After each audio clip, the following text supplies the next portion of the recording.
There's a lot of awkward things in life, like the handshake fist bump dilemma, or waving back to someone who is waving to the dude behind you, or the you too situation. Enjoy your meal, sir. Thanks, you too. Actually, wait, no.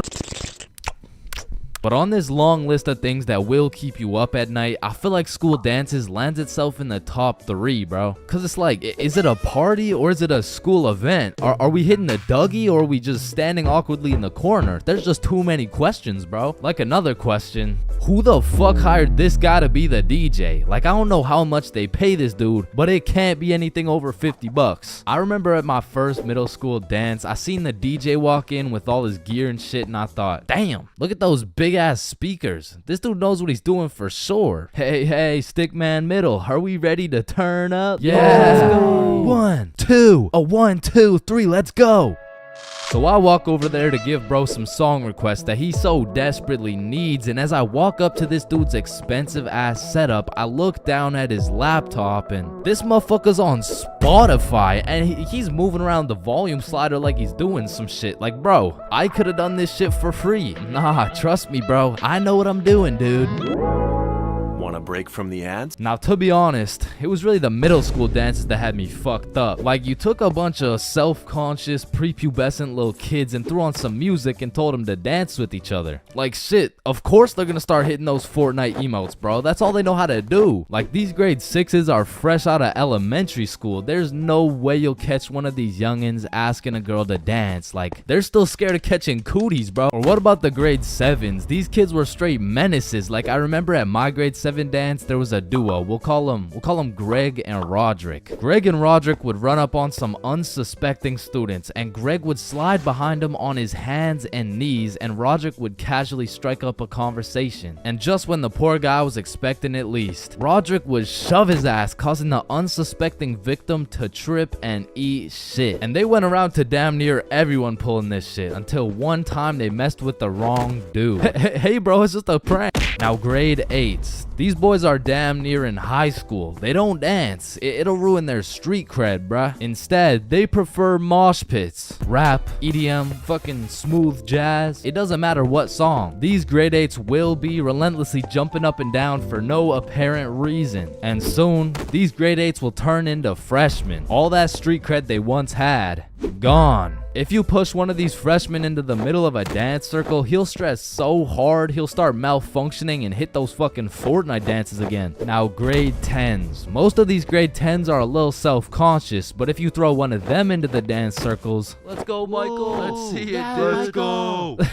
Guys, what? I don't know how to dance. Fucking Michael, let's go, Michael. Well, I guess I can bust out a few dance moves. All of a sudden, dude's got moves like Jagger. Come to find out, bro's been practicing for this moment in his room for months. So once these grade 10s soon become sophomores, those YouTube tutorials start paying off for real. And if they're lucky, they might even catch some cooties, bro. And these seniors just simply don't give a fuck. Bro, watch this. I'm about to hit the worm. What? You know how to hit the worm? No. Damn. And I'm not done flaming this fucking DJ. Like, this dude be leaving my balls more blue than Squidward. Pause. Oh, hell nah. Is that lo-fi? And then out of nowhere, really quick, the DJ will throw on some heat and it'll have everybody turning up. But just as fast as Pop Smoke got that shit jumping, Ed Sheeran shut that bitch right back down. Like, mixing drill with The Shape of You has to be some sort of felony, bro. Like tell me this dude deserves to roam the streets freely after pulling some shit like that. In fact, funny story, I had seen the DJ after the dance in the parking lot one time, and we walked up and we jumped the fuck out of him. Alright, but not all DJs were out here committing war crimes on my ears. Like, you know, the DJ was onto some shit when he got the students and the teachers turning up. Like, you play the right song and these teachers will forget they're on chaperoning duty. Shit, even the principal will start wilding out. Once you got the right song playing, motherfuckers will get hype over anything. Like, remember how hype it was when someone would land a flip in the middle of a mosh pit?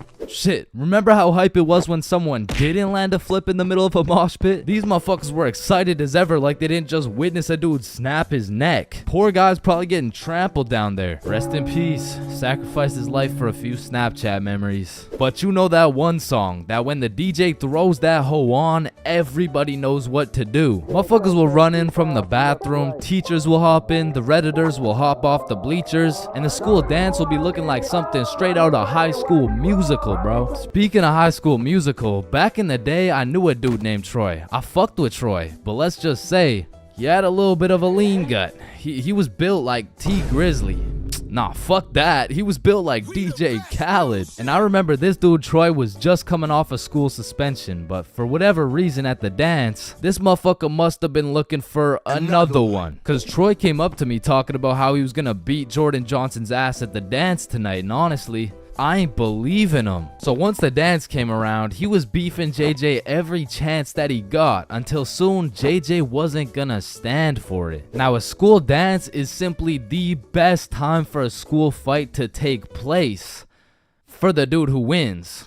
For the dude who loses, you literally have every single motherfucker in your school gathered in one place to get several different 4K angles of you getting pieced up. So Troy was really putting everything on the line here because JJ was known for handing out whoopings like food stamps. But to be fair, Troy loved food. Regardless, JJ wasn't scared. In fact, he threw the first punch. Boom. But Troy ate that shit like a Wendy's 4-for-4 combo. And instantly, the entire school gathered in a circle. The circle was so big, there was no escaping. They were gonna have to fight to the death. But the DJ was so locked in that he was completely oblivious to what was happening. He was playing some happy-go-lucky ass shit. Oh shit. Ooh. Damn. Yo, get his ass. Let's go. Beat his ass, JJ. Yo, I'm Jordan Johnson. Now the moral of that story is don't get into a fight at the school dance. Unless you know you're gonna win. Now on another note, asking someone to dance is a very important topic when it comes to school dances. Now girls, I'm sorry I can't help you with this one. I've never asked a dude to dance before. But boys, shit, I can't help you either. I'm like 0 for 15 with this shit. But I do know someone who can. I'm talking about the homie Bob. So Bob, how do you ask a girl to dance? Watch and learn. Is this motherfucker moonwalking right now? Oh shit. Oh, what the fuck?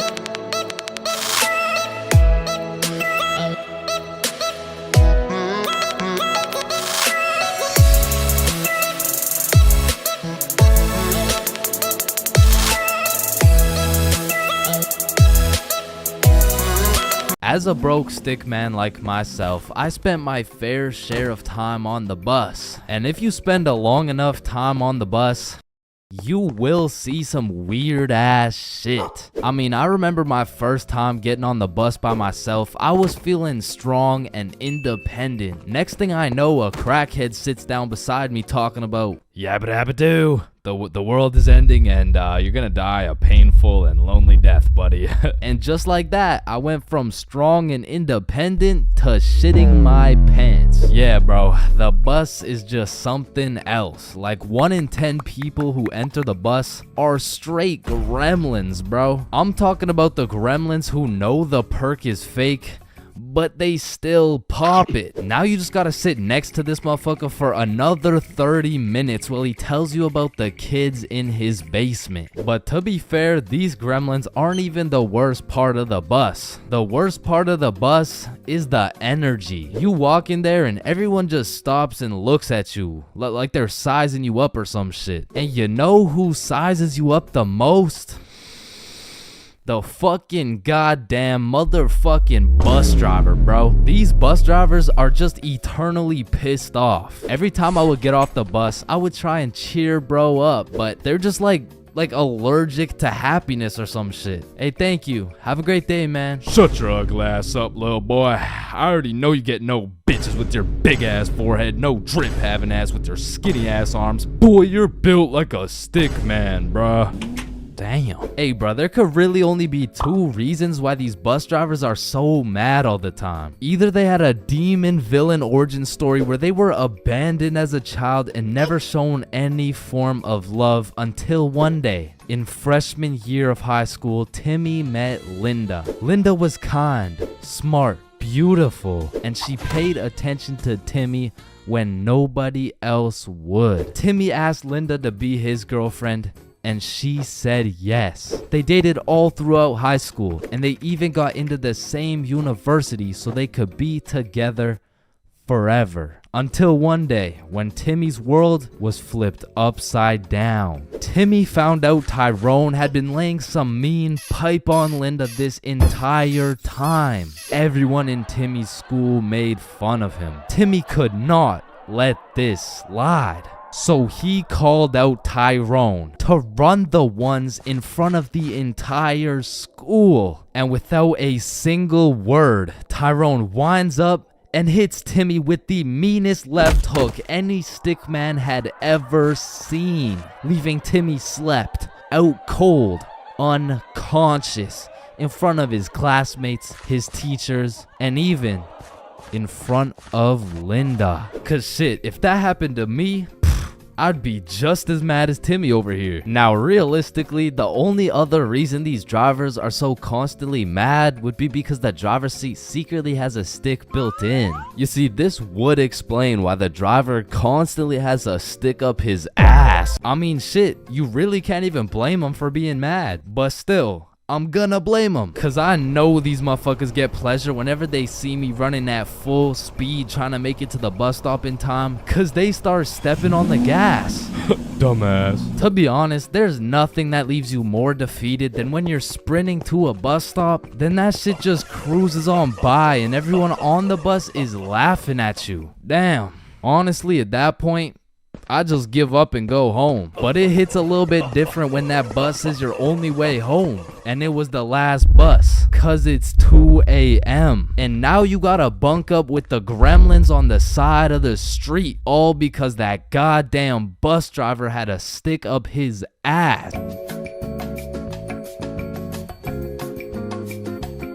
Getting baked is usually an exceptional experience that consists of eating food, laughing, questioning your entire existence, eating food, watching Netflix while eating more food. And you know, that's great and all, but every once in a while, that Zaza can take you to the deepest, darkest depths of the shadow realm. And trust me, that shit is not fun. So I wake up on a sunny Saturday afternoon at 1 p.m. You know, a respectable sleep in. I hop in the shower. It was a good shower. I check the Clash of Clans base. I didn't even get raided. I eat some scrambled eggs and toast. Shit was scrumptious. And all of these things led me to believe, damn, today's gonna be a good ass day. But little did I know, today would be the day I would look death in the eyes and fight for my life. So I finish my scrambled eggs and I pull up the boys group chat and I'm like, what's the move?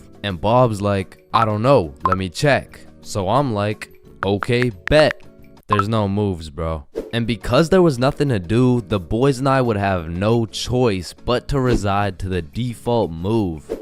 Let's just smoke. Bet. I'm down. So the default move always takes place at the boys' home base, Bob's crib. Now, Bob's crib was the spot to be baked for many valid reasons. First of all, bro's basement was simply comfy as fuck. Couches on lock, blankets always ready with infinite pillows.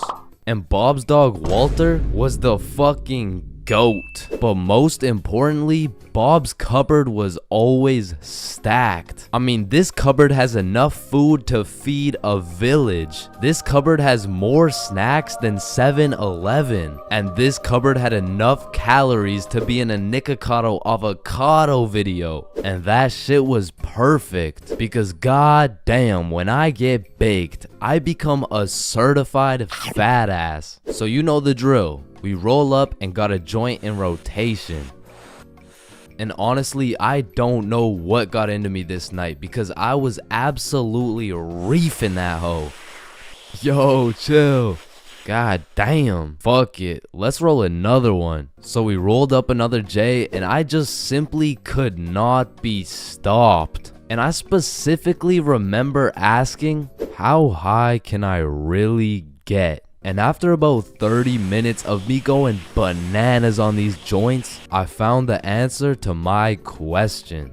Pretty fucking high. I mean, I was beyond zooted. Like at that point, time was literally in slow motion. And it was one of those highs when your senses become extra sensitive. So I was just posted up in a blankie while munching on some pizza pops. And I was truly invested in those pizza pops. I mean, in that moment, I thought I was the pizza pop, bro. But once I finished the pizza pops, we all decided it would be a good idea to go for a walk. However, the moment I stood up, I started feeling peculiar. But regardless, we went outside and at this point it was already dark. Because in the time we were smoking at Bob's crib, the sunny Saturday turned into a very cloudy, dark, and cold Saturday night.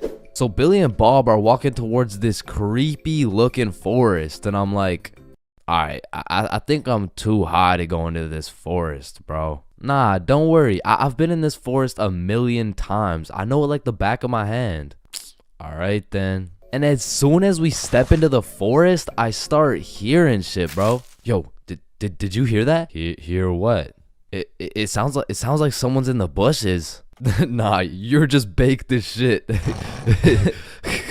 So we continue walking for about 5 minutes and out of nowhere it starts pouring. And this was really the point where everything shifted because I was far too faded to be out in a dark, cold, rainy forest. So I'm like, alright, let's just go back to Bob's. Yeah, facts. I didn't know it was gonna be raining. But as we're walking back through the forest, I can undoubtedly hear something in the bushes. Okay, what the fuck was that? Oh shit, run. Oh, hell nah. Bob and Billy start hauling ass. And scared as hell, I slowly turn around to see a fucking demon coyote pack looking at me like I'm lunch, bro. And this had to be because of the second joint. But for a moment, I looked this coyote dead in the eyes. And I saw death. I saw death, bro. And in that moment, I gathered all the functioning brain cells I had left to just run. And I couldn't see where I was going. I was just hauling ass. And when I looked back, all I could see was the devious coyote eyeballs staring into my soul. And the next thing I knew, I stepped in a pothole and my trajectory completely changed from running away to eating shit, bro. And when I say falling felt like it was in slow motion, I mean I had to have been falling for 5 minutes. But once my face made contact with the ground, this is how I went out. I was about to get packed up by a pack of coyotes. As they approached, I was saying my goodbyes. But out of nowhere, I hear something in the distance. This motherfucker Bob drop kicks a coyote in the face. And it had to have been that Zaza that made these coyotes look so devious, because after Bob socked that jit in the face, they weren't so scary. I mean, they all just ran away and dispersed. They had me like, yeah, and don't come back, bitch. So we walk back to Billy's crib and I'm still tweaking off those joints. I'm like checking behind me, checking beside me, checking the sky to make sure no evil crows pick me up and kidnap me. But we get back to Bob's crib and I sit down on the couch, and just as I finally felt relieved, I get jump scared by Walter. Bro pretty much gave me a heart attack. I thought the coyotes had invaded Bob's crib to come and kill me. But it was just good old Walter coming to chill with the boys. So I got some more pizza pops and we lived happily ever after.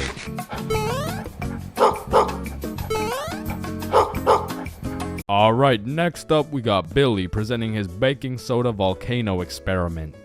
Hey guys, how we doing? All right, so you see if I put a solid amount of baking soda in here and then a little bit of vinegar here. It's supposed to explode. Oh, shit. Fuck! Quickly, organize a single file line in alphabetical order. Hey, I'm first. No, you're not, bro. I'm first. Your last name is literally Johnson. I have 2 last names. Listen, bro, I'm not saying we shouldn't have school drills and all, but what I am saying is the school drills we do have are straight bullshit. Like, if there was a fire in my class, I'm jumping straight out the window, the fuck? There is no way you'll catch me waiting for Alexander and Arnold to debate who's first in line while I'm out here getting sauteed. And shit, fire drills aren't even close to being the worst of the drills, cause we got lockdown drills. Now, I don't know who planned out these drills, but goddamn, these drills are ass. Now, if you never had lockdown drills, they're pretty much a foolproof plan set in place to completely counter anyone pulling up to school with a strap. You see, the plan is pretty simple. You lock the door, gather all the students into the corner of the class, and you turn the lights out. And the reason we turn the lights out is so we can politely tell the intruder that nobody's home. Now, if every classroom followed these steps perfectly, we might even be able to convince the dude that it's a pro D-Day or something. Now listen, I hate to be the bearer of bad news, I really do, but there's one minor flaw in this plan.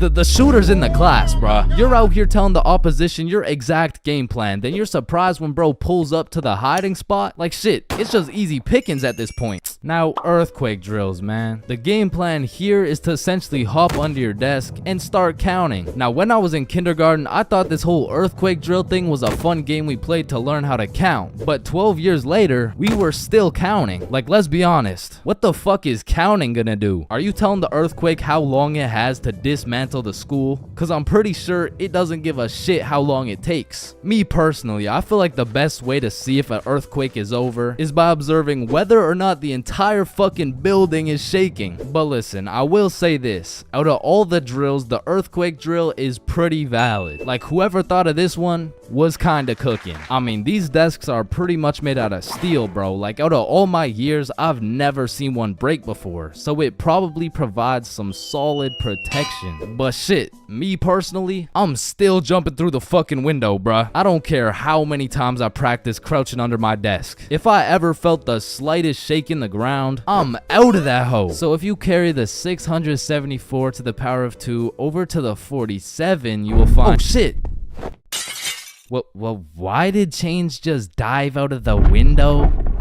Shit, I don't know. Now I'm gonna keep it a stack. I've never done a single tornado drill in my life. So after doing some quick research, it looks like you just, you do this. Now I don't know shit about tornadoes, but what I do know is that I'm not gonna be doing this shit. Like, I'm no scientist, but I don't think the doggy position is gonna stop the tornado from packing you up. So to be honest, once again, I'm jumping out the fucking window, bro. Like, that's just my default reaction. And if that tornado ends up putting me on a t-shirt, then so be it. At least the last position I was in before I died was not the face down, cheeks up pose. But bro, imagine being the kid who poorly timed his piss and now the fire alarm's going off midstream. And you don't even get to know if it's a drill or not. Then there's the whole do you wash your hands dilemma, right? Cause you don't want to get trapped in the fire and fucking die, but on the other hand, you don't want to just not wash your hands. Because if it's a drill, then you're just left with dirty ass hands. And while you're trying to decide whether to wash your hands or not, the class is outside taking attendance like Rosalina. Here. Jared. Here. Chains. Chains? Oh, fuck. Where did Chains go? I don't know, bruh. Shit. Oh, no. I was just in the bathroom. Woo. Oh, you scared me there for a second. Wait, did you wash your hands? No. I was in a little bit of a rush. Get back in there and wash your hands, buddy.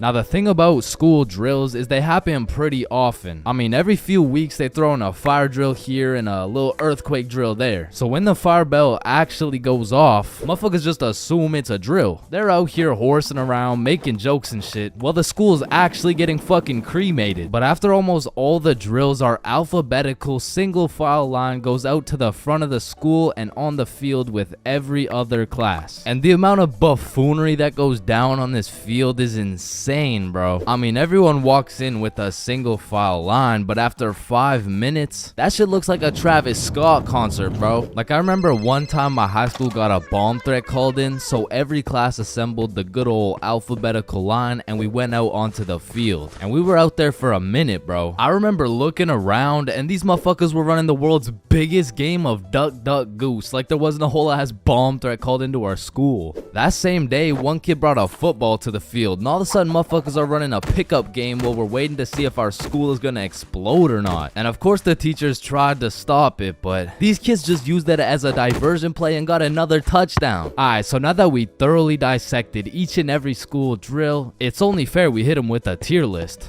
So let's see what we got here. We're starting with lockdown drills. What are we saying? Fucking F tier. Holy shit, they are ass.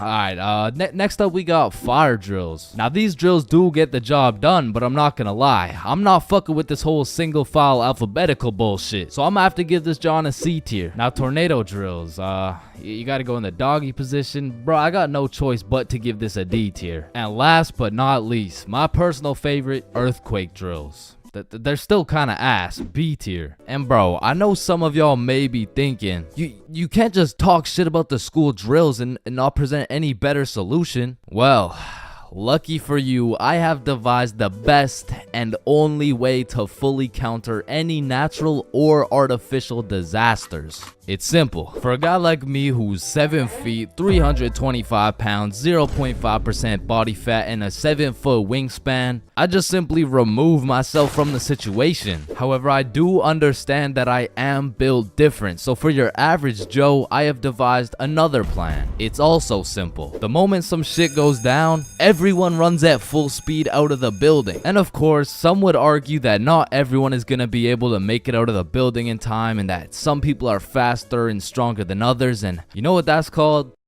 Natural selection. You see, if I was principal, instead of running students through these impractical drills, I would be running students through different kind of drills. I would have my students in peak physical condition. Instead of a fire bell, I would have a push-up bell. At any given time, if that shit goes off, you drop down and give me 50, or your ass is getting expelled. You see, this way, when there's a fire, everyone can simply remove themselves from the situation. Or in other circumstances, they can simply intervene.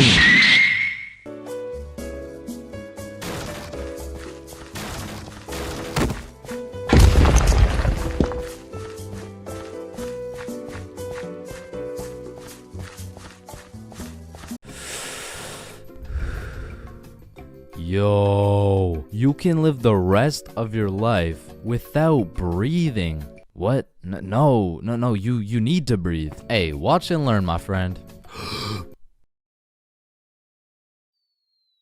Oh, shit. Would you look at that? Okay, class, today we're gonna be studying atoms. Yes, Chains. If we're made out of atoms, and we're studying atoms, does that mean atoms are studying themselves? Chains, are you high? No. No. Damn. You know how everyone says, oh, I took a shit. No, you never take a shit. You leave it. Yo, guys, I just took the meanest shit I've ever seen. Hell no. Bro, isn't it crazy that you can imagine what it would feel like to lick any object you look at? Bro, why are you looking at my balls like that? Oh, hell no. You know what I just realized? Yeah, what? Walking around with 1 crowbar is much more suspicious than walking around with 3 crowbars. Bro, is that your car? Oh, shit. Yo, this burger is busting in my mouth right now, bro. I know, this shit is scrumptious. The ham, it's just exquisite. Wait, ham? There's no ham in the burger. It's a hamburger, dumbass. Of course there's ham in the burger. No, the patty, it's made out of beef.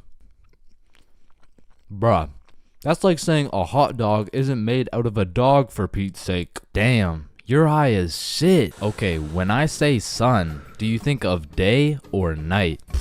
Obviously the day, that's when the sun's out. Okay, makes sense. But what if I were to tell you that you see more suns in the sky at night than you do in the day? Whoa. You are hereby sentenced to 35 years in jail for repeatedly kicking a pregnant woman. Objection, Your Honor. When you really think about it, everyone in this room has repeatedly kicked a pregnant woman before. Even you, Your Honor. Fuck. Holy shit. Horses are naysayers. Sir, I am very sorry to inform you the STD results came back and you are positive for chlamydia, gonorrhea, trichomoniasis, syphilis, chlamydia, herpes, HPV, HIV, and chlamydia again. Somehow you got 3 cases of chlamydia. Damn, you know what that made me realize?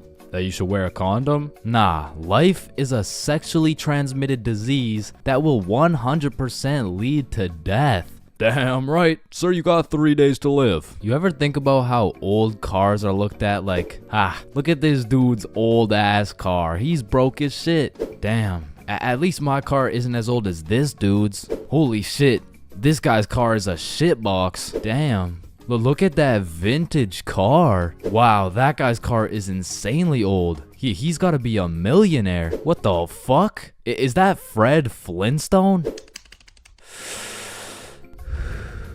Whether we like it or not, we were all once inside some balls. Facts. I'm talking in the testes. Damn. I'm talking in the family jewels. I'm talking in the nut storage. I'm talking in the semen spheres.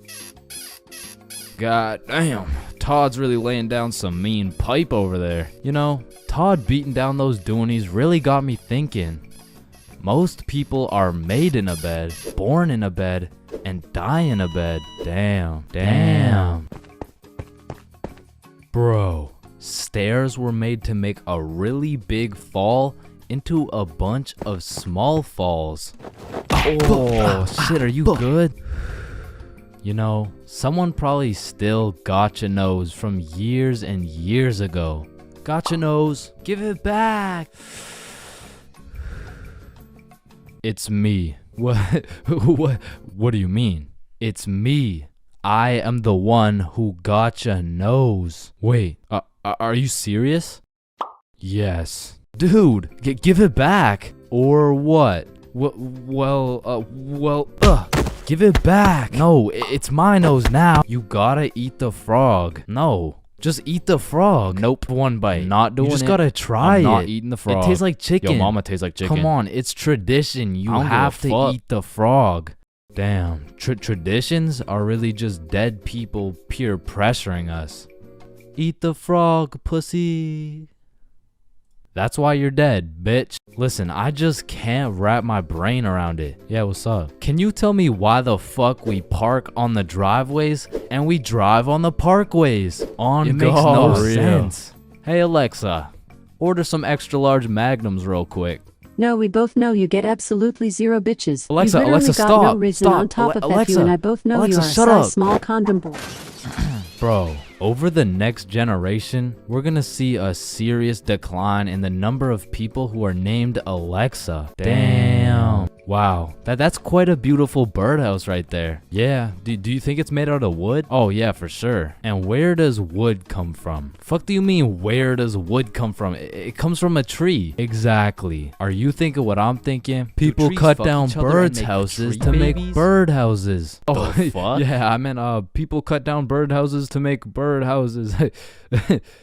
As you get older and older, a life sentence continues to become less threatening. Yo, there's probably a point where you just don't give a fuck. Put the money in the bag, bitch. I hereby sentence you to a life sentence in prison. 3 days later. Whoops. Oh. Okay. How the fuck did somebody look at all these rocks and trees and shit and just think, yeah, I can make a Wi-Fi out of this? Why is it a chair, bro? Someone tell me why it's a chair. You see, the word chair actually originates from the word cathedra, which is a combination of Latin words that mean sit and down. Incidentally, the word cathedral got its name as it is the seat or chair of the bishop. Oh, damn, this sandwich is about to go crazy, bro. Wait, that sandwich would hit way harder if we smoked before you eat it. Oh, okay, yeah, you right. A few moments later. Damn. What? Damn. My sandwich went bad. Nah, when you think about it, your sandwich didn't go bad. Something just started eating it before you did. Whoa, that's crazy to think about. Wait.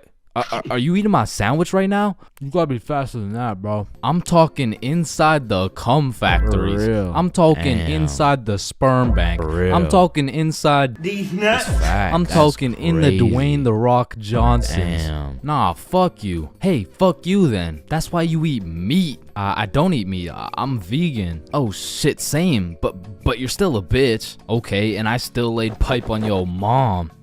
Yo, what's going on here? He called me a bitch, and he said he had sexual intercourse with my mom. Yo, calm down. I thought you guys were both vegan. Yeah, what about it? If you guys are both vegan, are you guys really beefing? Damn, that was unfunny as fuck. Should we just beat his ass? Yeah, we should. Shit, damn. I see here. Looks like your toothpaste hasn't been doing the job. Try this one. 9 out of 10 dentists recommend this toothpaste. Wait a minute. If dentists make their money off people having bad teeth, and 9 out of 10 dentists recommend this toothpaste, why would I choose to use this one? Go. Shit, he knows. Man, you ever think about how the ocean is just some really big soup? Damn, I guess you're right. Or have you ever thought about how there's more airplanes in the ocean than submarines in the sky? Oh shit, apparently not.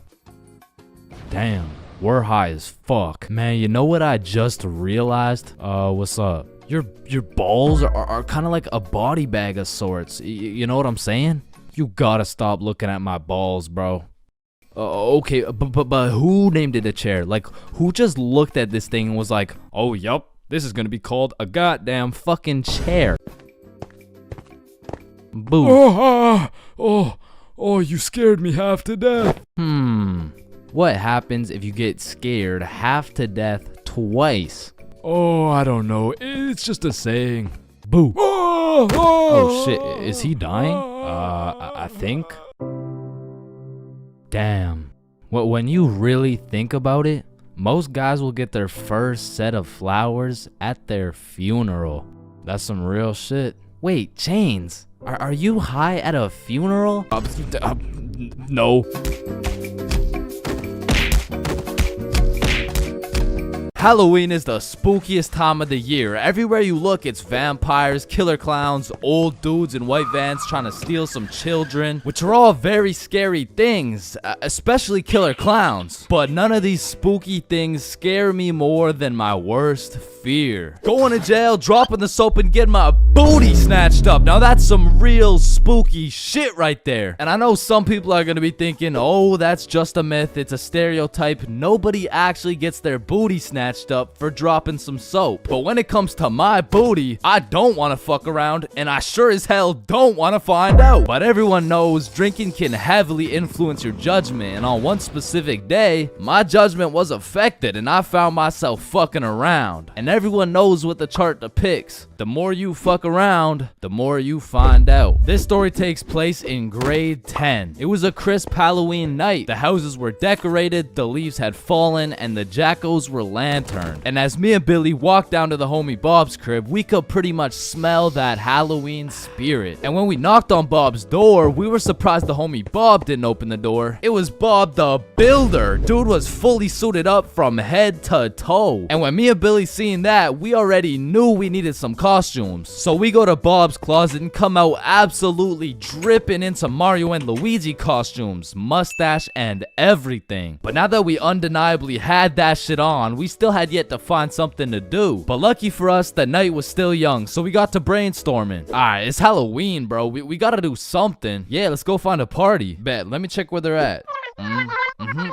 Okay. Yeah, there's no parties, bro. Fuck. I mean, we could trick or treat. Shit, we might have to, bruh. And just as 3 15-year-olds decided we would knock on strangers' doors asking for candy, our Halloween was looking grim. And not in a good way. But you know what they say. Can we fix it? Yes, we can. Because Bob pulls through and sets up a goddamn 3-man mission. And just like that, Halloween goes from an L to a W night. And I thought the homies and I couldn't get more hype, that is, until Bob pulls out a bottle of Hennessy. And you would have thought Peach took the kids the way I was abusing that bottle. And we passed it around until we were all tipsy. Then we started walking to Chloe's house for the little Halloween 3-man. And it was already 9 p.m. at this point, so we're walking through the neighborhood admiring these decorations when we see the creepiest house of them all. It was Chloe's crib. So we walked through a whole graveyard just to knock on the door, and Chloe opens it looking like a whole angel. I mean, like literally, like she had the halo and the wings and shit. So we go up to her room where her 2 friends Lucy and Mia were, and we sit on her bed. And I'm not gonna lie, it was a little awkward, bro. I was sitting there with my Mario fit, my little mustache, like, so, Chloe, why'd you choose to be an angel? I don't know. I just liked it. Why'd you choose to be Mario? Shit, you know, Mamma Mia, am I right? Shit. Fuck. Then Chloe whips out some tequila and all of a sudden we're playing drinking games and shit. But honestly, I was just trying to get drunk, so it'd be like, haha, drink up. Oh no. Alright, it's your turn. Wait, you're supposed to get it in my cup. What the fuck? And after purposely selling multiple games of tequila pong, I was feeling what some would call completely and utterly drunk as fuck. And next thing I know, we're playing spin the bottle. And I was up, so I spin the bottle and it spins and spins and lands on Chloe. And in my head, I'm thinking, and just as Mario's about to get some peaches, we hear the door open downstairs and Chloe's like, oh shit, my parents are home, hide. So me and the homies run into her closet with a bottle of tequila and we can hear her dad come into the room. Hey, what's going on up here? Oh, you know, we're just watching scary movies. All right, I'll be downstairs watching TV. Let me know if you need anything. Thanks, Dad. And once her dad went downstairs, we all came out of the we exited the closet and Chloe said, you guys gotta sneak out through the front door. Just be super quiet. And so we creep down the stairs and peek around the corner, and Chloe's parents are right there with a clear sight of the door. So we know what we have to do. We take a shot for good measure and then run to the door. And my drunk ass couldn't even figure out how to unlock this fucking door. Hey, who is that?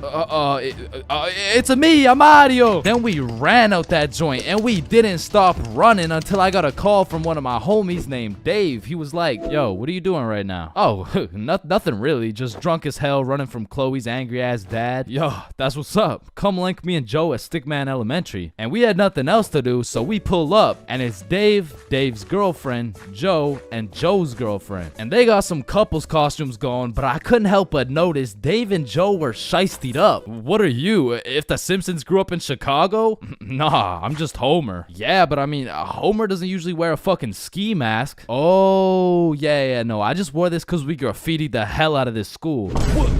Joe was here and Dave was too? Bro, what the fuck were you thinking? What? Oh, you want me to include your name too? No, hell no. And just as we become guilty by association, 4 cop cars come zooming down the street. Oh shit, it's the cops, run! And the cops hop out of their cars and start running at us with flashlights. So we head for the forest, but to get to the forest, we had to run across this long ass muddy field. And in the middle of this field, there was a huge pothole. And how did I know that? Because I seen Marge absolutely eat shit right in front of me. And don't get me wrong, I was absolutely plastered, but as the cops got closer and closer, I could practically see myself getting caught and dropping the soap, and you know I wasn't gonna let that happen. And so with all that adrenaline, I Mario jumped that fucking pothole and hauled ass into the forest. And right when you get into the forest, there was this deep creek with a log going across it. But when I look back, I see the cops' flashlight getting brighter and brighter, so I say fuck it and take a run at this log. I get a good 2 steps and then my drunk ass slips. Boom, right into the muddy creek. But I don't have time to give a single fuck. So I run through this waist-high muddy water and then we regroup and check who made it. I see Bob, Joe, Dave, and Dave's girl. Yo, where the fuck is Billy? No, where's my girlfriend, bro? Oh, she ate shit a few yards back. Whoa, wait, what? Is she okay? Did she get caught? Wait, shut up, Billy's calling. Yo, where are you? I'm hiding behind a tree right now.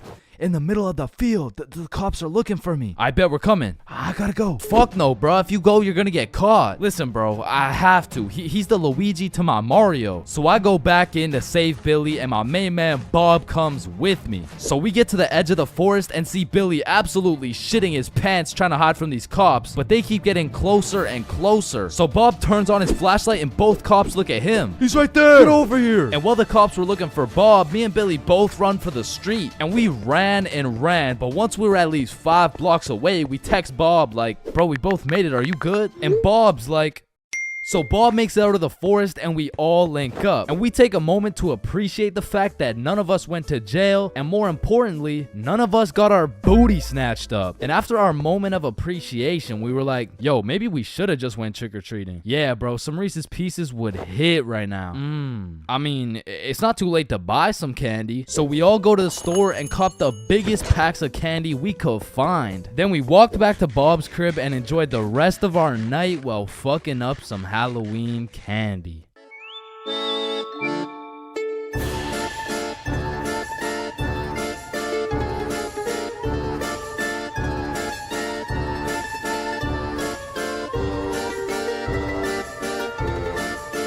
Middle school is just an awkward place, bro. Like, middle school dances, awkward. Middle school speeches, awkward. And middle school relationships, in my experience, is the most awkward thing on the face of this planet. I mean, the girl's a whole foot taller, got a deeper voice, and shit, she could probably bench more than you, lil' bro. Like, I hate to break it to you, but you don't got a girlfriend. You are the girlfriend, bro. Middle school just occurs at the craziest time in a teenager's life, because motherfuckers is just getting slapped by puberty out of nowhere. You'll be walking down the halls and see a bunch of kids who look fresh out of daycare. Then all of a sudden you'll see a grown-ass man built like Shaquille O'Neal thumping his way down to math class. And attendance in middle school was looking like, Matthew?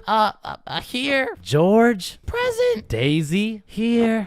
Owen? Here. Dude's balls would be dropping halfway through presenting their speech like, and this is specifically why dinosaurs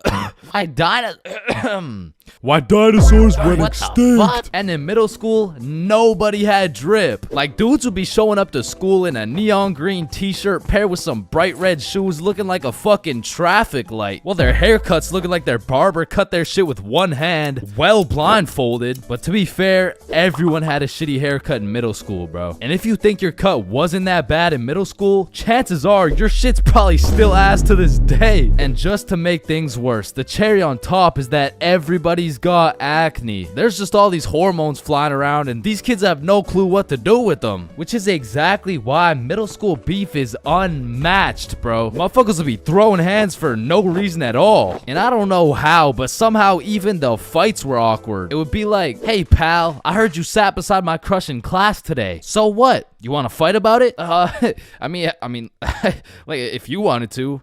That, like, I'm not scared. Like, yeah, we can fight. Okay, let's freaking go, pussy. Fuck, I wasn't ready. Sorry, was that too soon? No shit, Sherlock. Okay, you can hit me back so we're even. But if two dudes were throwing hands and their crush is watching, they're about to fight to the death. But the thing is about middle school fights, I didn't know this was possible, but somehow both motherfuckers end up losing the fight. I remember one lunch at my middle school, a dude whipped out some boxing gloves for no reason at all, and all of a sudden we're running a whole fight club. Kids would be betting their lunch money on who's gonna win and shit, but we never laid down any ground rules. So one day, JJ hit Timmy with a spinning back fist and put his ass to sleep. And I'm hyped, because I just doubled my lunch money, but Mr. Principal didn't seem too hyped to see one of his students knocked out on the ground. So of course JJ gets in trouble because he's just that one kid who's always in trouble but never got expelled. Like, I could have swore dude was on his 3rd strike 5 strikes ago. But man, middle school had some characters, bro. There was that one guy that would walk through the halls, blast the music on his speaker. The kid who used to sit in his chair like this. The dude who hit puberty and midlife at the same time. Mr. Donaldson, can I get some help on the subtraction? Help on the subtraction? You look more like you need help on your taxes. No, subtraction's just hard for me. During recess, do you go check on the wife and kids? No, I just play on the monkey bars. Tell me, how do you manage to be in middle school and work a 9-to-5 job at the same time. The girl who thinks she's a horse. The emo kid. Catch him in the back of the class with his hoodie tied up watching sad Bart Simpson edits. The kid who had to touch the top of the door frame before entering a room. Girls who have to bring their Starbucks cup everywhere. The dude who's constantly emoting. And in order to find the answer, we can make a grid. Did someone say gritty? Right foot creep. Ooh, walking with that heat. Of course, there's the kid who Naruto runs through the hallway. And then there's that weird ass kid who accidentally called his social studies teacher mom one time. It was probably an accident though. Fuck! And I have no idea why, but there's something about teaching middle school that had all these teachers going through a midlife crisis. I remember one day our science teacher was teaching us about rainbows. Does anyone know what a rainbow is? Yes, Jaden. Refraction of light through water droplets. Oh wow, that's right. How did you know that? Reddit. Oh, okay. Where did you read it? Reddit. Yeah, but where did you read it? Reddit. Jaden, I can't do this right now. Just tell me where you found this information. Reddit? God damn it, Jackson. You're the reason my children get their shit whooped every night. Now, I don't know what she had going on in her life, but the way she broke down talking about beating her children to a group of 12-year-olds really gave me the impression that she shouldn't be teaching middle schoolers, bro. And I don't know who was in charge of hiring these teachers, but I also had a deaf teacher, which, you know, is cool and all, but it did make it a little bit harder considering the fact that, you know, she was the fucking music teacher, not to mention the fact that she was also half blind. And I think the idea there was that she could somehow feel the vibrations of the guitar or something, which didn't seem to work too well considering the fact that I got a fucking A in music and I can't play the guitar for shit, but I guess I just like I smelled good or something. I don't know. And I don't know about y'all's experiences, but I feel like kids were just mad touchy in middle school. Like you'd be sitting in math class minding your own business, and for no reason at all, a motherfucker would tase you in the side of the ribs. And I remember when kids first learned about these pressure points, it was all fun and games. Someone would just poke you in the ribs like, pressure point, that tickles. Then there would be a new pressure point dropping every week. It got to the point where these 12-year-olds were hitting pressure point combinations and paralyzing your legs and shit. Hey bro, let me try this new pressure point on you. Yeah, sure, go for it. It tickles. And it was the same shit with this game. Like, you really couldn't trust anybody, bro. Yo, what's that on my legs? Shit. Got him. Oh, shit, there's a bug on you. God damn it, dumbass. Oh, fuck, I just broke my leg. Bro, I'm not stupid. You didn't just break your leg. No, I'm serious, bro. I promise, on everything. On my entire life. I just broke my leg. Look.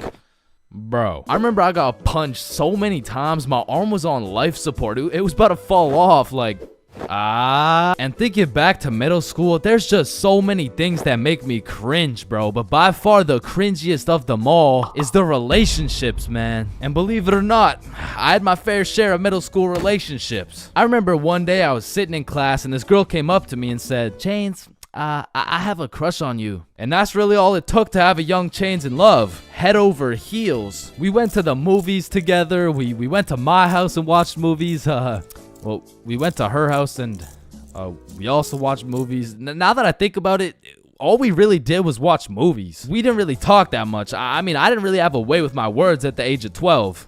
So, do you like movies? Yeah. Yeah, I like movies too. That's why we're here at the movie theater. I also like popcorn with the butter. It tastes like I like how it tastes. And one day we went to the mall and I took a good look at my girlfriend of 2 weeks and thought, man, I don't even know this girl. Like who are you? I remember we were inside Zoomies at the time and I said, hey Jessica, you're a great person and all, but I don't really think we're compatible like that. Maybe we should just break up. Which was probably the most words I've strung together during the entirety of our relationship. And she says with the straightest face, oh, okay. And then we proceeded to walk out of the mall and bus home together without saying a word. And I remember lying in my bed that night and thinking to myself, damn, I think I'm supposed to be sad right now. So I threw on my hoodie, tied it up, and watched some sad Bart Simpson edits.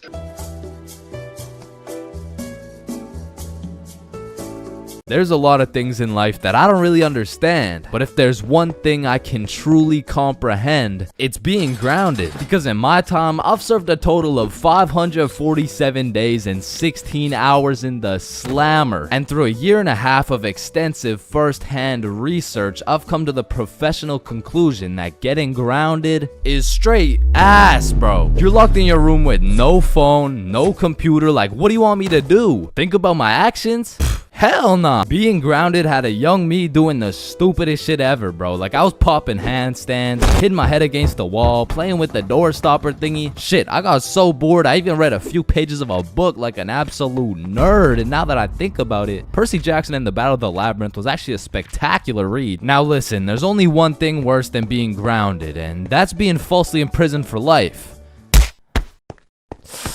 Well, now that I think about it, there's a lot of things worse than being grounded, but one of which is being grounded during summer, bro. There's something about being able to hear all the happy children, the ice cream trucks, your homies having fun, the hoes throwing rocks at your window, asking you to come outside, while you just cry yourself to sleep because there never was any hoes throwing rocks at your window asking you to come outside. It's just you, your Percy Jackson books, some used toilet paper, and the existential thoughts in your head questioning if it's even worth it. And listen, I'm sure everyone can pick up on the fact that I'm a really intelligent dude. Smart all around, really, but trust me when I say I wasn't always this smart, bro. In fact, in kindergarten, my dumbass fully believed with my whole heart that being grounded meant your parents would just dig a decent sized hole in your backyard, toss you in, and bury you alive for the time being. And so I'm sure you could imagine my surprise when my OG friend of 5 days said, "Yeah, I got grounded for 2 whole weeks." Holy fucking shitballs, dude, are you okay? No, man, it's really hard. I didn't get to touch any of my toys or anything. Damn, how long ago was that, man? Oh, I'm still grounded. What? No, you're not. Yeah, dude, I'm grounded right now. No, the fuck you're not. And I wouldn't truly find out what being grounded was until 7 years later. I was in grade 7. It was a beautiful sunny summer day at approximately 11 a.m. and me and the boys were freely roaming our city. Little did I know, we wouldn't be free for long. And as the boys and I roamed the city looking for a move, one of Bob's girls calls him up and is like, "Okay, so my friend Becky is in Hawaii for a few days with her family, and she said I could bring you over." And just like that, Bob could have wrapped it up and claimed some cheeks. But the boy Bob was never one to leave the homies behind. So not only did he convince his girl to let us come, but he went above and beyond. He got his girl to bring some of her friends over too. And now we're hyped because we had now located the move, and quite a marvelous move if I do say so myself. Now keep in mind, all of us knew Becky and had been to Becky's house many times before, but Becky was all the way in Hawaii, so she had no clue about the marvelous move about to take place at her own crib. But regardless, me and the homies walk into Becky's crib and they low-key got a little get-together in the works. I see Bob's girl, I see Bob's girl's friends, and then I see a mutual friend of mine named Dennis. And he brought his girl. Now, a little backstory about Dennis. Dennis was 2 years older than me, making him in high school. And to be fair, from grade 7 to high school is a colossal difference. Dennis was taller, had a more developed frame, and Dennis even had some facial hair in progress. The amount of facial hair that put my peach fuzz to shame. And to put it quite simply, Dennis was a menace. But regardless, that's my homie's homie, so I walk up and dap him up. And then everyone heads over to Becky's room. Now keep in mind, Becky had simply invited Bob and Bob's girl to come over, and somehow we ended up being 8 people deep in that joint. And so that means technically the other 6 of us were straight trespassing. So we were all chilling in Becky's room, chopping it up for a good hour and a half until eventually people start exploring her house. Now in Becky's room, it was just me, Bob, Bob's girl, and Bob's girl's friend named Lily. And so we're all just talking until I hear someone yell from the room down the hall, "Yo, Chains, get in here right now!" And I don't know exactly what I was expecting to see as I walked into that bathroom, but it was absolutely not seeing Dennis drop a condom filled with water on Billy's head. And of course I laughed because that's comedy gold right there, but it also made me realize maybe we shouldn't be here dropping condoms on each other's heads. But who was I to tell Dennis what to do? He had facial hair, so he was practically a grown man to my standards. So I just turned around, went back to the room, and continued chilling with Bob. And as we talked, the music progressively got louder and Dennis progressively became more of a menace. And it had got to the point where the speakers were booming and Dennis was lobbing condom water balloons off Becky's balcony. And then one time, Dennis either almost hit or just missed Becky's neighbor with one of these condom water balloons. So this grown man looks down at a condom that seems to have fell from the heavens. Then he looks up and sees Dennis scrambling inside the Becky's crib with the speakers blasting music. And then he continued on his way. And we were all just having a fantastic time in Becky's room until we hear the downstairs door swing open. And we all absolutely shit our pants and run onto the balcony. Hey,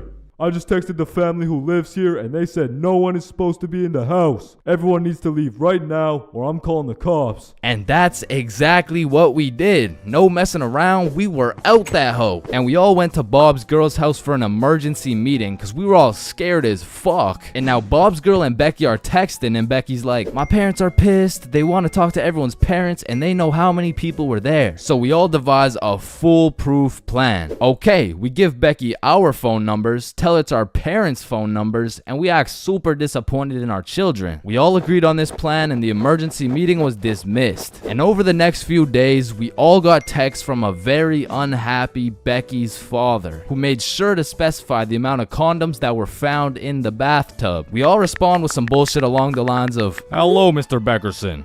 I'm very sorry to hear about the inconsiderate acts of Chains and how he's invaded your home. Rest assured, Chains will feel the wrath of this thick leather belt as it repeatedly beats against his cheeks to discipline him for his heinous actions. Thank you for bringing this to my attention. But come to find out, Lily's dumbass responded with some shit like, Dear Mr. Beckerson, thank you for letting me know, but Lily did nothing wrong as she didn't know she wasn't allowed there. Plus, she didn't even make a mess or anything, on God. Put some respect on my daughter's name. Period. And just like that, our foolproof plan got fucked. And Becky's father texted each of us saying, You are coming to the house at 3:15 p.m. today or I'm calling the cops. And shit, looking back, Becky's father was most definitely bluffing. Like, say I didn't go, what was he gonna tell the cops? 911, what's your emergency? Hey, there was 8 kids who invaded my home 3 days ago. Okay, sir, did they break in? No, no, my daughter gave them the key. Sir, why the fuck are you calling 911? There was condoms in the bathtub. But like I said, I wasn't very smart and I didn't have the brain capacity to think that far ahead. So everyone shows up to the house and Becky's father sits us down and makes each of us individually call our parents and explain what we had done. And I went first. Hey mom, so I went to Becky's house the other day, but she was in Hawaii and I wasn't really invited. And There was condoms in the bathtub. needless to say, we all got our shit whooped and I received my very first grounding with the sentence of 1 month in the slammer.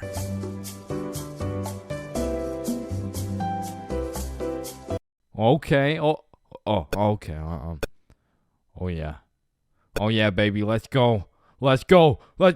Yeah, let's go! Now, I don't know why, but there's just some things we all did as kids. And it's not like any of these things actually make sense, but we just did them. Like, did you even have a childhood if you never dug a hole to China? Timmy, we're almost there. Yay, just 2 more minutes.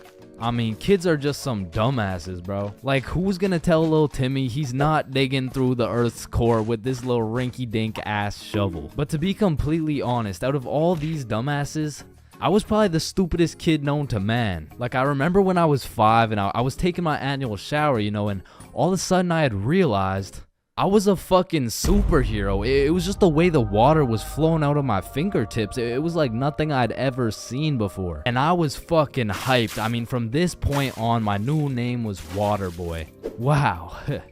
I was pretty fucking stupid, but not everything I did as a kid was completely impractical. For example, I know you used to run up the stairs on all 4s, bro. Like, this was just the most efficient way to get from point A to point B. I used to feel like a fucking cheetah going up those stairs. In fact, going up the stairs in this manner was so efficient, I asked myself, Well, why don't people go down the stairs like this? and shit, I figured out why. Or bro, on a hot summer day, I would wait for my mom to whip out the fan. And as soon as she turned that bitch on, me and my brother would turn into the Migos. We were dropping hit after hit. Like we were spending so much time talking into this fan, our mom was a little concerned. Raindrop, drip, drop top, smoking no cookie in a hot box, fucking on your bitch, yeah, dot, cooking up dope in a crock pot.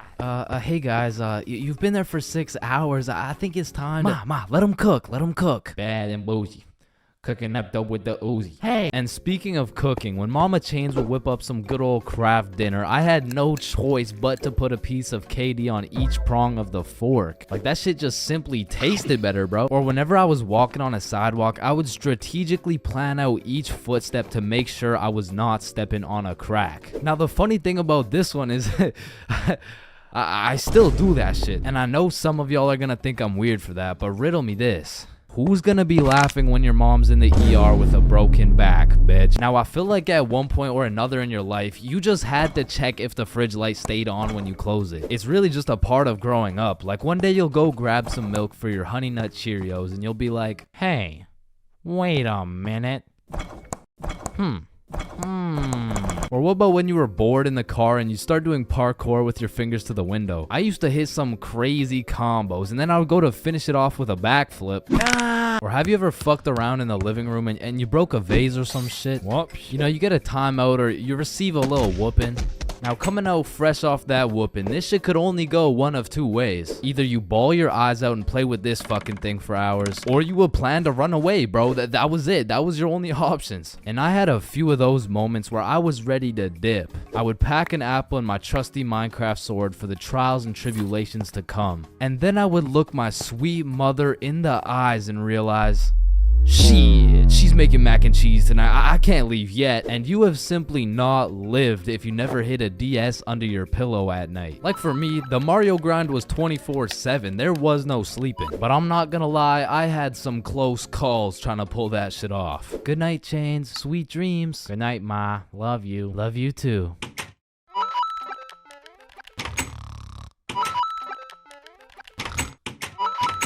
Fuck. And goddamn, bro, in grade 1, we would be doing anything but schoolwork. Like, we'd be poking holes in our erasers, injecting heroin with mechanical pencils, drawing this shit, and breaking this shit off mechanical pencils. I'm not gonna lie, you still gotta keep me away from those things, because if I see them, I will break them. And yo, I'm not gonna forget you motherfuckers who used to put glue on your hands and let it dry so you could peel it off. Like, bro, you're weird for that shit. I'm not gonna lie. But I did used to love crafting the biggest marker sword you could and have a duel. And I don't know why, but I always used to carry around this tiny ass pencil. Like, I never actually used it, but I always had it. And I used to flex it too, thinking it was cool or something. Yo, shorty. Take a look at my pencil. Oh my god, why is it so tiny? Tiny? It's not that small. And bro, tell me as a kid that you never had the random urge to just do this shit. And you just stay there. I don't know why. And I'm not gonna lie, I have to contribute my entire professional stickman career to drawing on the windows as a kid. Like, Mini Chains was whipping up some masterpieces. They were on some Picasso level shit, which is exactly why you see this high quality stickman content. Getting zooted is a remarkable experience. However, the moment you step into a public setting, everything changes. I mean, being baked in public is the equivalent of trying to run track with clown shoes on. It's the equivalent of being an astronaut in the ocean. It's like bringing a sword to a gunfight. And trust me, I've been caught lacking, baked beyond belief on several occasions. That is, until I learned the art of pretending you're not zooted. So the first order of business is covering up that dank smell. Cause shit, you and I both know if you get caught reeking of that sweet, sweet smell of Mary Jane, your cover's blown. So take some Axe, some cologne, some goddamn Febreze, and just douse yourself. And just when you think you put too much, Spray some more, bro. And although all this axe is gonna have you smelling like a frat boy, it is crucial that we avoid the following scenario at all costs. You get some of this. Nice. Yo, do you think you can still smell it? Nah, dude. I can't smell it at all. What about me? Shit, it's like we didn't even smoke. But truth be told, both of these motherfuckers smell like weed, bro. The next order of business is those goddamn bloodshot eyes. I'm not gonna lie. Those eyes of yours are a dead giveaway, bro. I mean, you look fucking obliterated. Like, go look in the mirror. What the hell? Yeah, we're gonna need some eye drops real quick. Just a few drops here. You know what I'm saying? A few drops here. Yup. Yeah, that's a lot better. But you know what? For a little safety measure, throw these hoes on.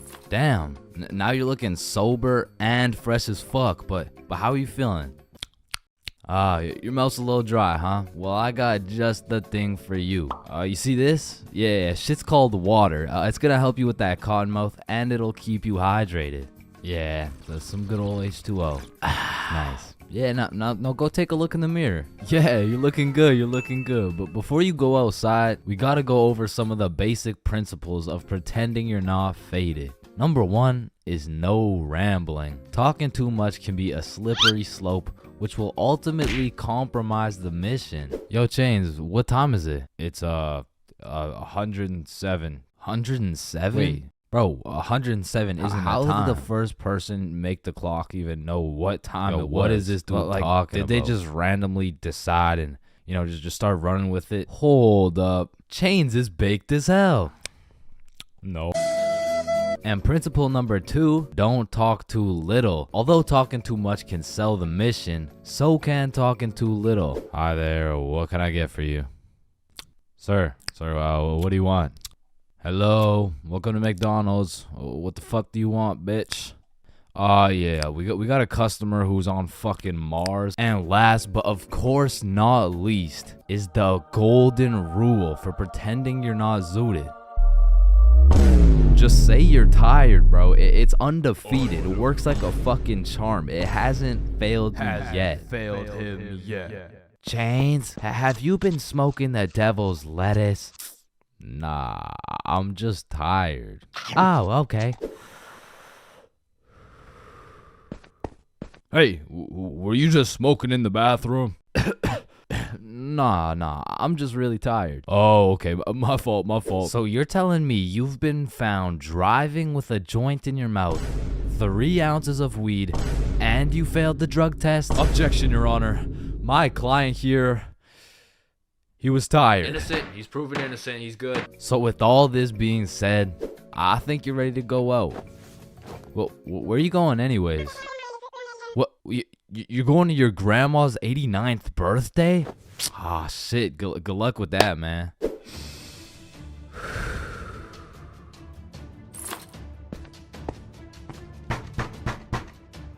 Oh, grandson, it's so nice to see you.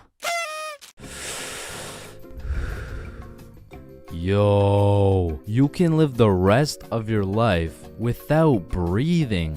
What? No, you need to breathe. Hey, watch and learn, my friend. Oh, shit. Would you look at that? Okay, class, today we're gonna be studying atoms. Yes, Chains. If we're made out of atoms, and we're studying atoms, does that mean atoms are studying themselves? Chains, are you high? No. No. Damn. You know how everyone says, oh, I took a shit. No, you never take a shit. You leave it. Yo, guys, I just took the meanest shit I've ever seen. Hell no. Bro, isn't it crazy that you can imagine what it would feel like to lick any object you look at? Bro, why are you looking at my balls like that? Oh, hell no. You know what I just realized? Yeah, what? Walking around with 1 crowbar is much more suspicious than walking around with 3 crowbars. Bro, is that your car? Oh, shit. Yo, this burger is busting in my mouth right now, bro. I know, this shit is scrumptious. The ham is just exquisite. What? Wait, ham? There's no ham in the burger. It's a hamburger, dumbass. Of course there's ham in the burger. No, the patty, it's made out of beef. Bruh, that's like saying a hot dog isn't made out of a dog, for Pete's sake. Damn, you're high as shit. Okay, when I say sun, do you think of day or night? Obviously the day, that's when the sun's out. Okay, makes sense.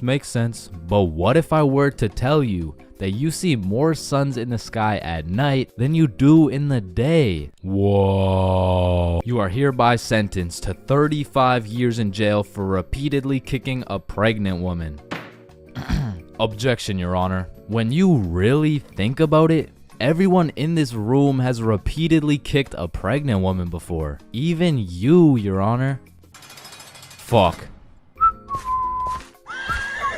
Holy shit. Horses are naysayers. Sir, I am very sorry to inform you the STD results came back and you are positive for chlamydia, gonorrhea, trichomoniasis, syphilis, chlamydia, herpes, HPV, HIV, and chlamydia again. Somehow you got 3 cases of chlamydia. Damn, you know what that made me realize? That you should wear a condom? Nah, life is a sexually transmitted disease that will 100% lead to death. Damn right. Sir, you got 3 days to live. You ever think about how old cars are looked at like, look at this dude's old ass car. He's broke as shit. Damn, at least my car isn't as old as this dude's. Holy shit, this guy's car is a shitbox. Damn. Look at that vintage car. Wow, that guy's car is insanely old. He's gotta be a millionaire. What the fuck? Is that Fred Flintstone? Whether we like it or not, we were all once inside some balls. Facts. I'm talking in the testes. Damn. I'm talking in the family jewels. Real. I'm talking in the nut storage. I'm talking in the brutal. semen spheres. God damn, Todd's really laying down some mean pipe over there. You know, Todd beating down those doonies really got me thinking. Most people are made in a bed, born in a bed, and die in a bed. Damn. Bro, stairs were made to make a really big fall into a bunch of small falls. Oh, shit, are you good? You know, someone probably still got your nose from years and years ago. Got your nose, give it back. It's me. What? What do you mean? It's me. I am the one who got your nose. Wait, are you serious? Yes. Dude, give it back. Or what? Give it back. No, it's my nose now. You gotta eat the frog. No, just eat the frog. Nope, one bite. Not doing it. You just gotta try it. I'm not eating the frog. It tastes like chicken. Yo, mama tastes like chicken. Come on, it's tradition. You I don't have give to a fuck. eat the frog. Damn, traditions are really just dead people peer pressuring us. Eat the frog, pussy. That's why you're dead, bitch. Listen, I just can't wrap my brain around it. Yeah, what's up? Can you tell me why the fuck we park on the driveways and we drive on the parkways? It makes no real. sense. Hey Alexa, order some extra large magnums real quick. No, we both know you get absolutely 0 bitches. Alexa, you literally Alexa, got stop, no reason stop. on top of that, Alexa, you and I both know Alexa, you are a shut size up. small condom boy. Bro, over the next generation, we're gonna see a serious decline in the number of people who are named Alexa. Damn. Wow, that's quite a beautiful birdhouse right there. Yeah, do you think it's made out of wood? Oh yeah, for sure. And where does wood come from? Fuck do you mean where does wood come from? It comes from a tree. Exactly. Are you thinking what I'm thinking? People trees cut fuck down each other and birds' make houses tree to make babies? birdhouses. Oh, The fuck? yeah, I meant people cut down birdhouses to make birdhouses. As you get older and older, a life sentence continues to become less threatening. Yo, there's probably a point where you just don't give a fuck. Put the money in the bag, bitch. I hereby sentence you to a life sentence in prison. 3 days later. Whoops. Oh. Okay, how the fuck did somebody look at all these rocks and trees and shit and just think, yeah, I can make a Wi-Fi out of this? Why is it a chair, bro? Someone tell me why it's a chair. You see, the word chair actually originates from the word cathedra, which is a combination of Latin words that mean sit and down. Incidentally, the word cathedral got its name as it is the seat or chair of the bishop. Oh, damn, this sandwich is about to go crazy, bro. Wait, that sandwich would hit way harder if we smoked before you eat it. Oh, okay, yeah, you right. A few moments later. Damn. What? Damn. My sandwich went bad. Nah, when you think about it, your sandwich didn't go bad. Something just started eating it before you did. Whoa, that's crazy to think about. Wait. Are you eating my sandwich right now? You gotta be faster than that, bro. I'm talking inside the cum factories. For real. I'm talking Damn. inside the sperm bank. For real. I'm talking inside. These nuts. I'm talking in the Dwayne The Rock Johnsons. Damn. Nah, fuck you. Hey, fuck you then. That's why you eat meat. I don't eat meat. I'm vegan. Oh shit, same. But you're still a bitch. Okay, and I still laid pipe on your mom. Yo, what's going on here? He called me a bitch, and he said he had sexual intercourse with my mom. Yo, calm down. I thought you guys were both vegan. Yeah, we what are. about it? If you guys are both vegan, are you guys really beefing? Damn, that was unfunny as fuck. Should we just beat his ass? Yeah, we should. Shit, damn. I see here. Looks like your toothpaste hasn't been doing the job. Try this one. 9 out of 10 dentists recommend this toothpaste. Wait a minute. If dentists make their money off people having bad teeth, and 9 out of 10 dentists recommend this toothpaste, why would I choose to use this one? Go. Shit, he knows. Man, you ever think about how the ocean is just some really big soup? Damn, I guess you're right. Or have you ever thought about how there's more airplanes in the ocean than submarines in the sky? Oh shit, apparently not. Damn, we're high as fuck. Man, you know what I just realized? What's up? Your balls are kind of like a body bag of sorts. You know what I'm saying? You gotta stop looking at my balls, bro. Okay, but who named it a chair? Like, who just looked at this thing and was like, oh, yup. This is gonna be called a goddamn fucking chair. Boo. Oh, you scared me half to death. What happens if you get scared half to death twice? Oh, I don't know. It's just a saying. Boo. Oh, Oh shit, is he dying? I think. Damn. When you really think about it, most guys will get their first set of flowers at their funeral. That's some real shit. Wait, Chains, are you high at a funeral? No.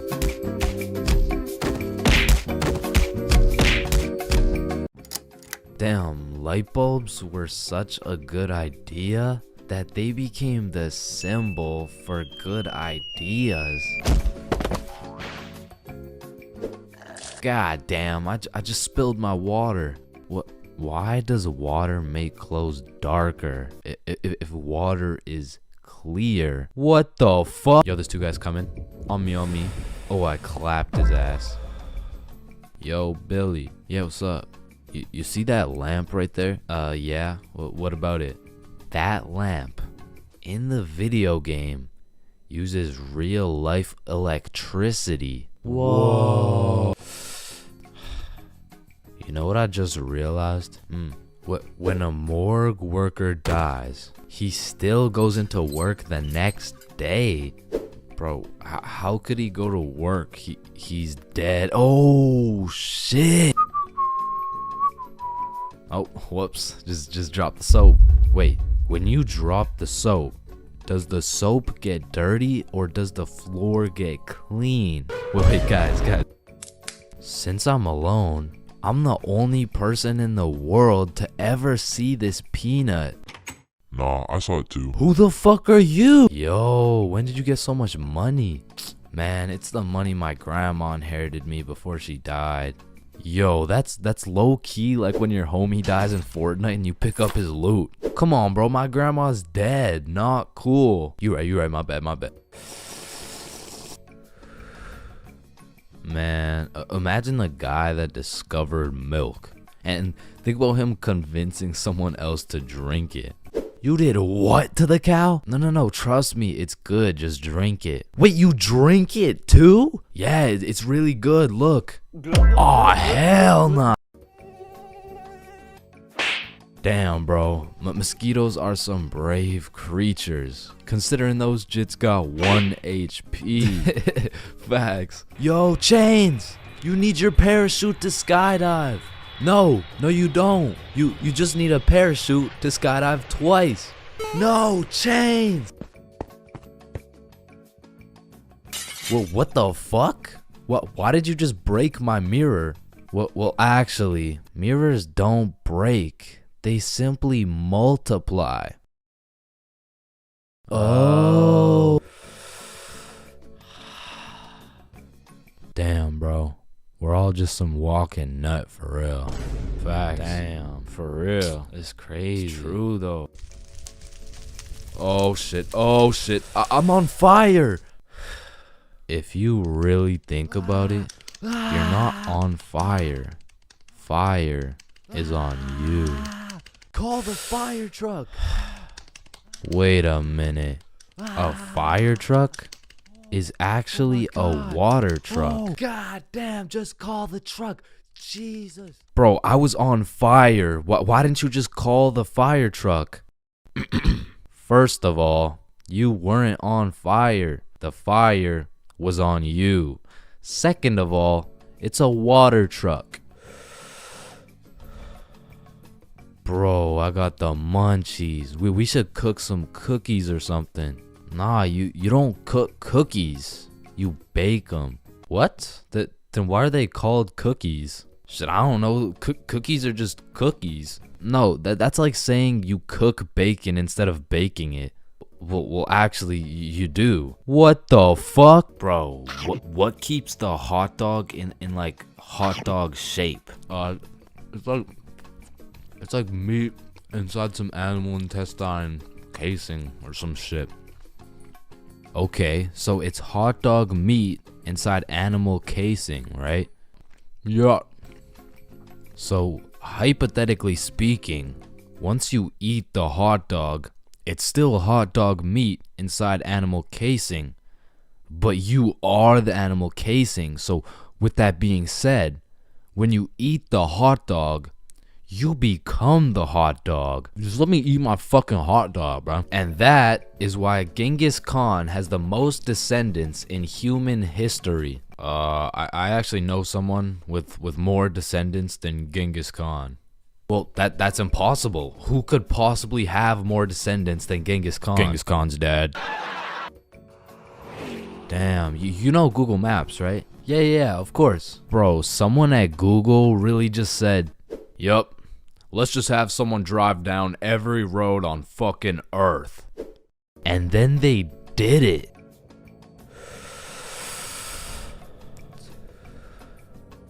You know how concrete and glass are both made out of sand? Yeah, what about it? So if concrete and glass are both made out of sand, does that make skyscrapers just really big sand castles? Yo! How tall is the tallest person in the world? I don't know. Let me check. God damn, he's 8'1". Holy! You know what I'm thinking? Yeah, imagine getting railed by this absolute. No, I was thinking at one point the tallest person has experienced the height of everyone else in the entire world. Holy shit. Paper has 6 sides. Shh. Like we're really just some talking nut for real. Facts. No cap. Damn. Just some breathing semen for real. That's crazy. For real. Facts. So true. Damn. True. For real. Hey little man, what do you want to be when you're older? I want to be a doctor and cure aging and all the diseases. Well, if one day we cure all the aging and all the diseases, then we will all die painful and horrible deaths. I still don't understand why it's a chair. It just doesn't make any sense. Yo, you know what I just realized? What? The size of your hands is the font size you use in sign language. Oh shit. That motherfucker Shaq must be talking in all caps. Sir, I am very sorry to inform you that you are bleeding internally. Wait, I'm bleeding internally? Yes, we will need an immediate operation, and we will have to... Oh, no, it's all good. Internally, that's where the blood's supposed to be. No, sir, where are you going? This is an urgent matter. Get back here. You're in critical condition right now. Yo, can you pass the Apple charger really quick? Yeah, for sure. Yo, what if Apple chargers were called apple juice? Whoa. Damn. Yo. Apple juice? Bro. You know what I just realized? You can drink a drink, but you can't food a food. Nah, that one was ass. Yeah, you right. Like, I mean, we're literally just semen that can talk. So true. Facts. That's so crazy. For real. Yo, when you put your socks on inside out, the entire universe is wearing your socks, except you. Fuck. Yo, look, it's a unicorn. Damn, it's got a really unique horn. Unique horn? Unicorn. Unique horn. Unicorn. Unicorn. Unique horn. Unique horn. Unique horn.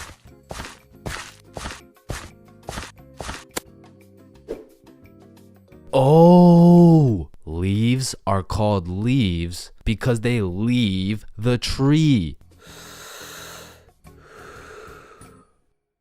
Holy shit, I got an idea. Can you pass me the wrench? Rope.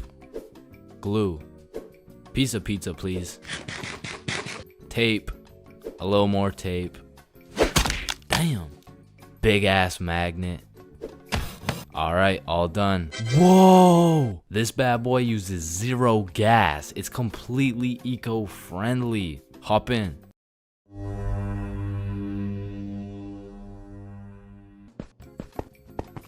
Oh shit, there's a penny. Bro, there's no point in picking up a penny. It's literally worth 1 cent. How much do you make working at Wendy's? 15 an hour? Oh, okay. So you see, there are 3,600 seconds in an hour, and because you make $15 an hour, that is exactly 0.416 pennies per second. So with this being said, the second it takes to pick up this penny off the ground is a net positive outcome. Oh, okay.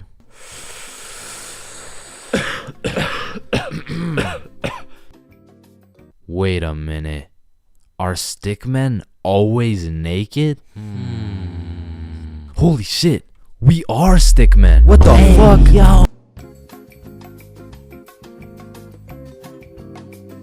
There's levels to friendships. I mean, you could have known your homie since you were 2 years old. You could have lived together. I mean, you could have survived the whole zombie apocalypse together. But shit, the truth is, you haven't truly experienced brotherhood until you and your homie have participated in a 2-man mission. Like, just look at Kobe and Shaq, man. That type of chemistry can only be achieved by running a 2-man. Shit, I bet these motherfuckers were running 2-mans every night. And you already know Kobe was laying down that Mamba mentality while Shaq had his girl kneeling. But for those of you who may be wondering, Chains, what the hell is a 2-man mission? Well, I'm glad you asked. It's quite simple, really. It's when you're gonna link with a girl, but you bring your homie and she brings her homie. And what this does is it sets an environment when you and your homie homie can dribble, pass, alley-oop, and ideally dunk that shit. Now don't get me wrong, it's simple, but not easy. I remember my first two-man mission like it was yesterday. It took place when I was in grade 7. And it started when my friend Joe hit me up like, Yo, bro, I'm going to this girl Sophie's house and her friend Ava's there. You trying to pull up? and I was like, am I trying to pull up? Hell yeah, I'm trying to pull up. So we show up to her house and I'm new to this whole thing. So I'm sitting there like,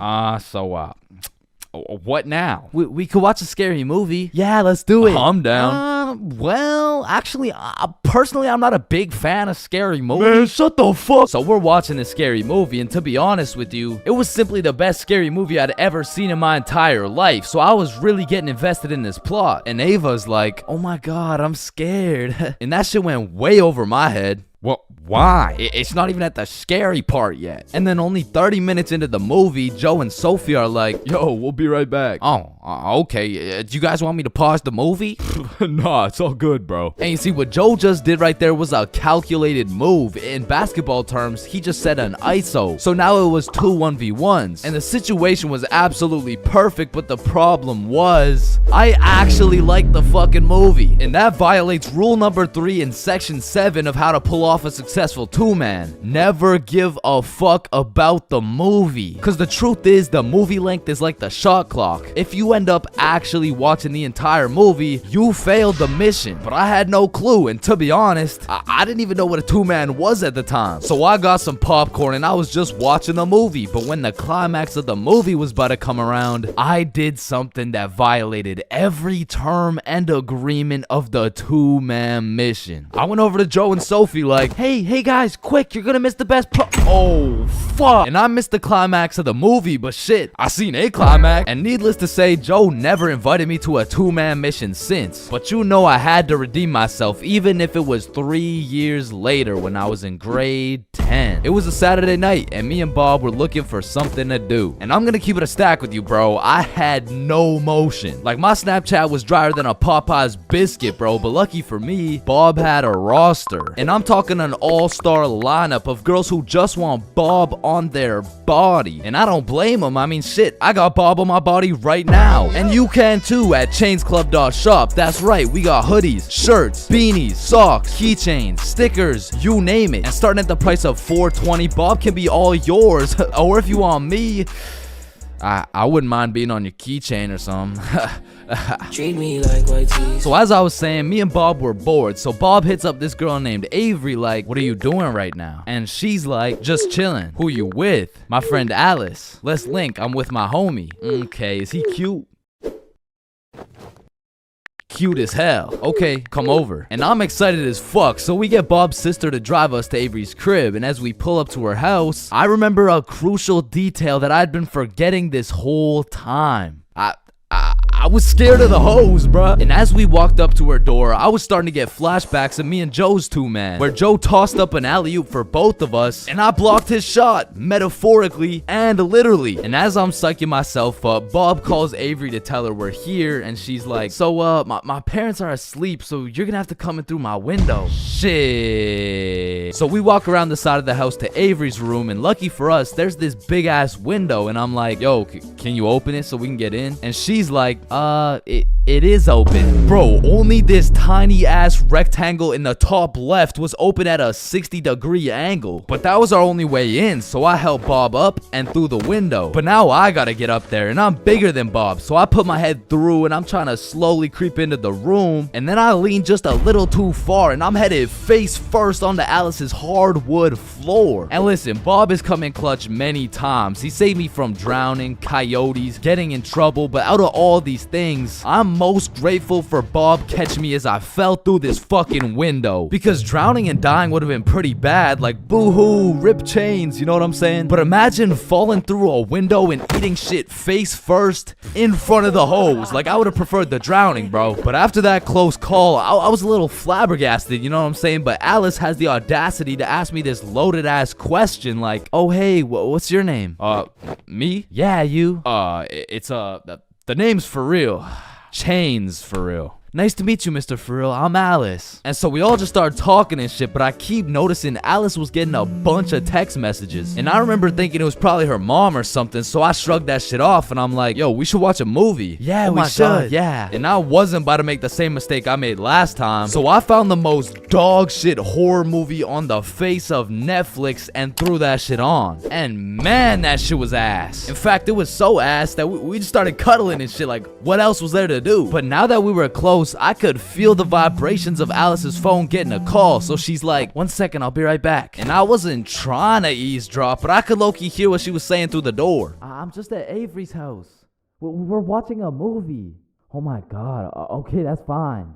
Okay. But when she comes back, she puts a pillow between us. Like the same type of shit two dudes do to make sure they don't fuck in their sleep. And I'm trying to piece everything together, and as I'm coming to the conclusion that this girl has a boyfriend, I hear footsteps coming towards the door. And when the door opens, I'm fucking bamboozled to see a 60-year-old man who looks furious. And I'm just hoping this isn't Alice's boyfriend, because if it is, we got bigger problems on our hands. But as I seen the way this man looked at Bob, I realized he's Avery's dad. And Bob wasted no time jumping out that fucking window. But for me, let's just say that shit wasn't very elegant, because I got stuck for what felt like 5 minutes making eye contact with this grown-ass man. Well, what are you trying to seduce my dad or something? Like get the fuck out. And I'm not gonna lie, we ran, bro. And once we made it home, me and Bob were relieved. But when I go to check my phone, I got a little notification on Snapchat, and I'm expecting it to be Alice or maybe even Team Snapchat or something, I don't know. But I sure as hell wasn't expecting it to be a motherfucker named Ryan Donaldson. And Ryan must have woke up on the wrong side of the bed this morning, because he's like, what the fuck did you do, dude? So I hit him back with a, who dis? And he's like, Ryan Donaldson. Yeah, no, I can see your username, bruh, but I have no clue who you are. I'm Alice's boyfriend, bitch. And Ryan got his shit hit with an instant block, bro. And so the moral of the story is, if you're gonna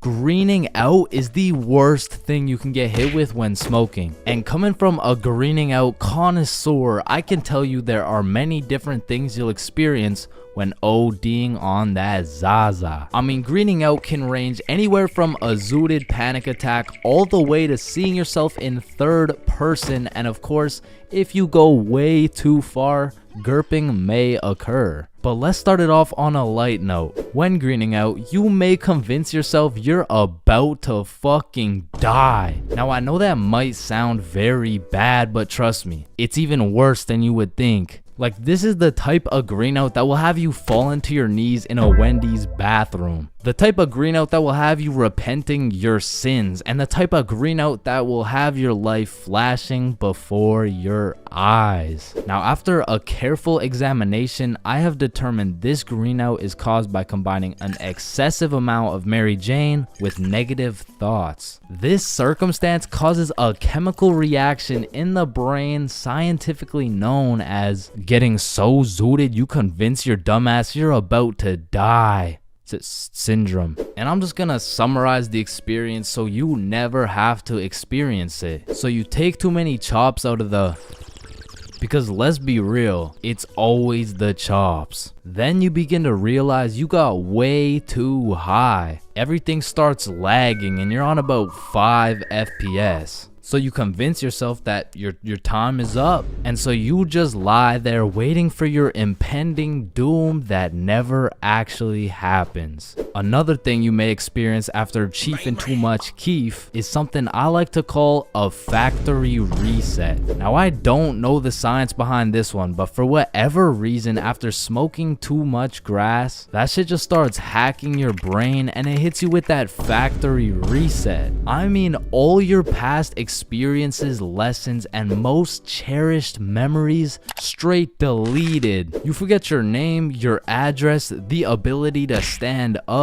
Now, this is usually the point you'll get hit with that kush coma. And if you aren't familiar with the term kush coma, it's when the kush puts you in a coma. Now for me at least, the one time I was put in a kush coma, I didn't have a normal dream. No, I was put into a dream so realistic where I was just some middle-aged dude working a 9 to 5 with a wife and kids. But this dream did not last a normal dream length. It deadass felt like I lived this middle-aged motherfucker's life for a month. And when I woke up, I didn't know what was real. Now, I need to say this third experience will undoubtedly kill a sizable amount of brain cells. So with that being said, when you whiz way too much Khalifa, that shit is an out-of-body experience. Like, you'll be chilling, walking around, then all of a sudden that shit hits, and you're seeing yourself in third person. Yo, what the fuck? Now, I've tried to do a scientific analysis on this shit, but to be quite frank,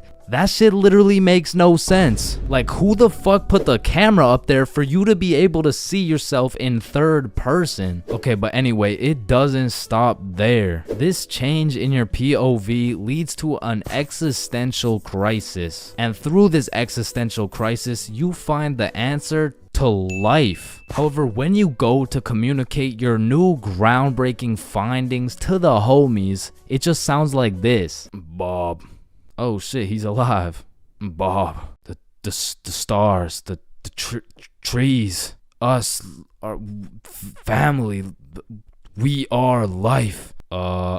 Billy, I think Chains is greening. And let me tell you, greening out and lying face down on the floor go hand in hand. Like, you've never truly experienced greening out if you weren't looking like Neymar in the World Cup on some hardwood floor. Speaking of lying on the floor, this next level of greening out will have you becoming one with the floor. And I like to call it the hyperbolic time chamber. Now, if you go Super Saiyan on that gas, it will hit you harder than Chris Breezy, sending your high ass into the hyperbolic time chamber. 1 hour in the hyperbolic time chamber is equivalent to 1 minute in the outside world. This shit will have you feeling like you've been laying on the ground for 7 days straight. And your thoughts just get stuck in this endless loop like, damn, I need some cereal right now. Wait, I've been lying on this floor for forever, bruh. I'm gonna fucking die in this infinite loop. Wait, loop? Loop like Cheerios. Damn, I need some cereal right now. It's essentially like a fever dream in real life, but even longer. Okay, but for this last level of greening out, I need to say, please do not get this zooted, because if you do, you will probably notice a sizable drop in your IQ, and you may even get fuck. So with that being said, if you do more chops than Bruce Lee, you will experience a pain I would not wish on my worst enemy. A pain worse than stubbing your toe, worse than hitting your funny bone, and even worse than finding out your girl has your homie's Wi-Fi password. And this is the pain I call ODing on the devil's lettuce. Now, ODing on the devil's lettuce is pretty much all of the above combined into one horrible, agonizing pain. Not only do you think you're gonna die, but you forget your name, eat shit on hardwood floor, see in third person, and on top of all of that, time is in slow motion. And with all this going on, you're pretty much on 1 HP and your body is fighting to survive. And this is the point where you start throwing up and you are stuck in this infinite loop of death for what seems like an eternity. So don't green out, it's bad. Imagine putting in hard work, time, and dedication into saving up for some new shoes. You go to Foot Locker and find the perfect pair. You try them on, you check them out, and you cop them. And even though you spent your last $200 on these shoes, you're happy because you feel fresh as fuck and these J's might actually get you some bitches. But as you're leaving the mall, a gang of motherfuckers wearing shiesties take those J's right off your feet, leaving you shoeless, broke, depressed, and with absolutely zero bitches. Now, personally, I wouldn't let that slide. However, when I was just a young, wholesome boy in 7th grade, I still wouldn't have let that slide. But I was weak as shit, so it would have slid anyway. I mean, in 7th grade, I could have got my ass beat by Hezbollah, bruh. I was a walking lick, which is exactly why I got a story for y'all today. So as I said, this story takes place in 7th grade, where I was young, innocent, and built like a string bean, bro. So one Friday night, me, Bob, and Billy were going to this girl's house for the 3-man mission. The plan was simple. There was 3 of us and 3 of them. We would put on a scary movie, and if everything went to plan, we would get some cheeks. Now, just earlier that day, I had copped some fresh ass Jordans, so I've got a little confidence boost as we walk up to this girl's house. So we knock on the door, they open it, and we go inside. Now we stuck to the plan. We put on some cheesy horror movie, and one thing led to another, and by the end of the movie, Bob had all 3 girls, bro, and me and Billy were in the corner playing Bloons Tower Defense. Don't ask me how this shit happened, I don't want to talk about it. So after hours of me and Billy straight fumbling, we all decided to go home. And although I was a little disappointed in my performance tonight, I put on my brand new uncreased Jordans and I remembered, damn, even Curry airballs sometimes. Now the bus route back to Bob's crib took 2 buses. So we hop on the first bus, it takes us to the next stop, and as we're getting off, we see the second bus we need drive right by us. Fuck, is that our bus? Damn, yeah it is. Wait, check when the next one comes. Yeah, it shouldn't be long. Damn, bro, the next bus comes in an hour. So we have no choice but to wait at the bus stop for an hour. So we wait, and at this point, it's already getting late. I checked the time, and it's already 11 p.m. As we were sitting there, bored as hell, waiting for this bus to come, one of the other buses stops in front of us to let someone off. The person gets off, and as the bus starts leaving, we hear this loud thud come from the bus. What the hell? What was that? Oh shit, it's a baton.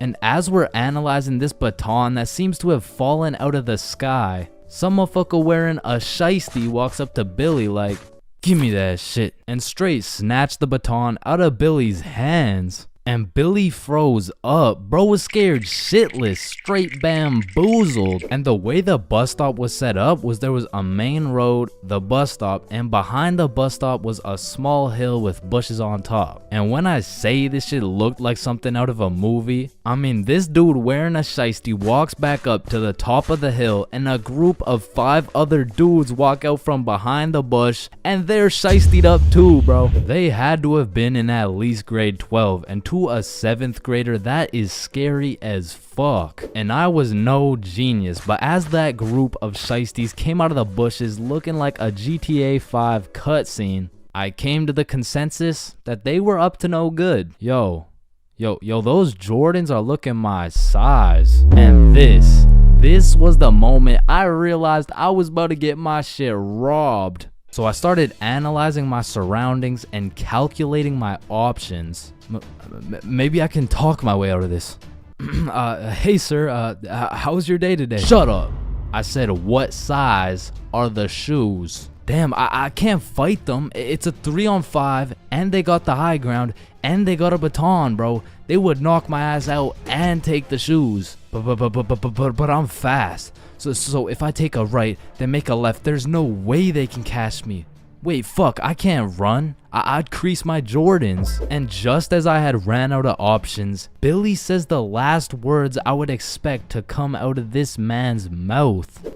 Wait, Ethan? Yo, who the fuck? Oh shit, Billy. Oh, I didn't know it was you, bro. Man, Ethan, you had me scared for a second. Damn, man. My bad, pimp, my bad. No, you're good. How's your mom doing? Oh, yeah, she's doing good. Yeah, it's great to see you, man. Yeah, you too, bro. See you around. All right, peace out. Y'all, don't worry. I seen a kid over there with some new forces we could snatch. Oh, yes, sir. I bet. Man, he's a good dude. Nah, bro. He just tried to rob me. Who the fuck was that? Oh, that's my longtime homie Ethan. Why do you know him? Oh, yeah. We went to the same preschool. Same preschool? That dude looks 20, bruh. Oh, yeah, no, he is. He just got held back a few times. Held back in preschool? How the fuck do you get held back in preschool? Oh, he used to beat up the other kids and then take their toys. Oh shit. Makes sense. So we bust back to Bob's crib, and as we're walking to Bob's front door, I stepped in mud.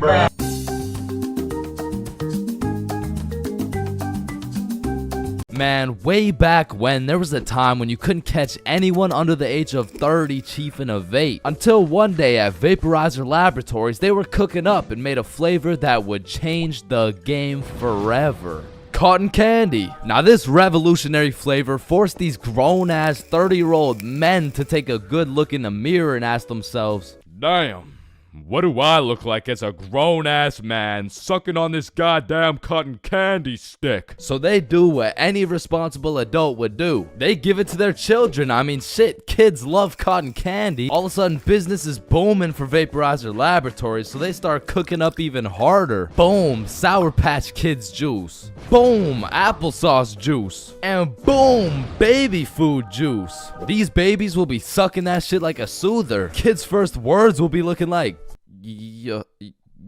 Oh my god, honey, Jackson's gonna say his first words. Yeah. Oh, let's hear it. Yo. Yo, Pops, well, let me bum a hit off that 50 Nick Guava Ice, G. Yo, just wait till they drop that breast milk flavor, bro. Shit, these newborn babies won't even know what hit them. They'll be returning customers for life, which will probably be like 12 years max. Now, the reason I say all this is to let you know that vaping not only intruded my high school years, but also my years in middle school. I was first introduced to these bad boys at the ripe age of 13. And with a little bit of that good old peer pressure, I folded, bro. Like, what was I supposed to do, bro? Like not take the hit?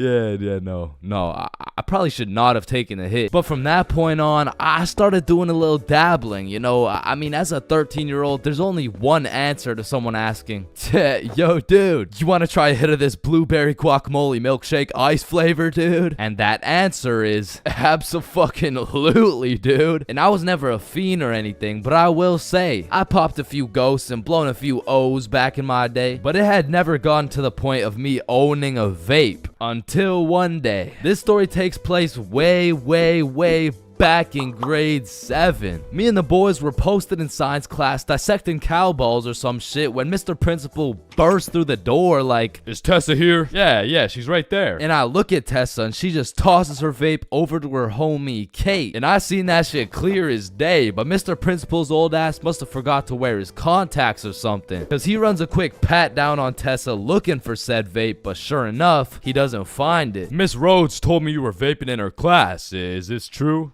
No, I would never. Okay.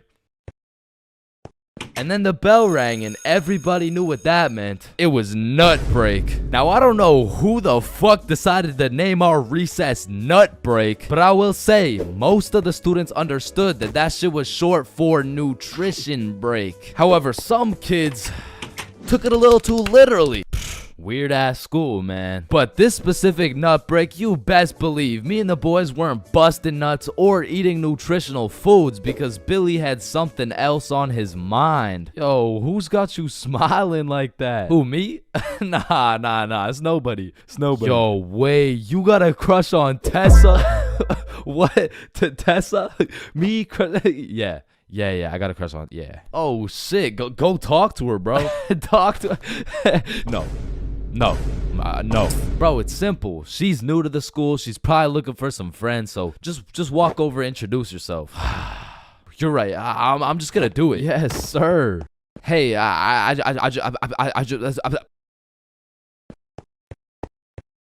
I just sell that shit? Yup.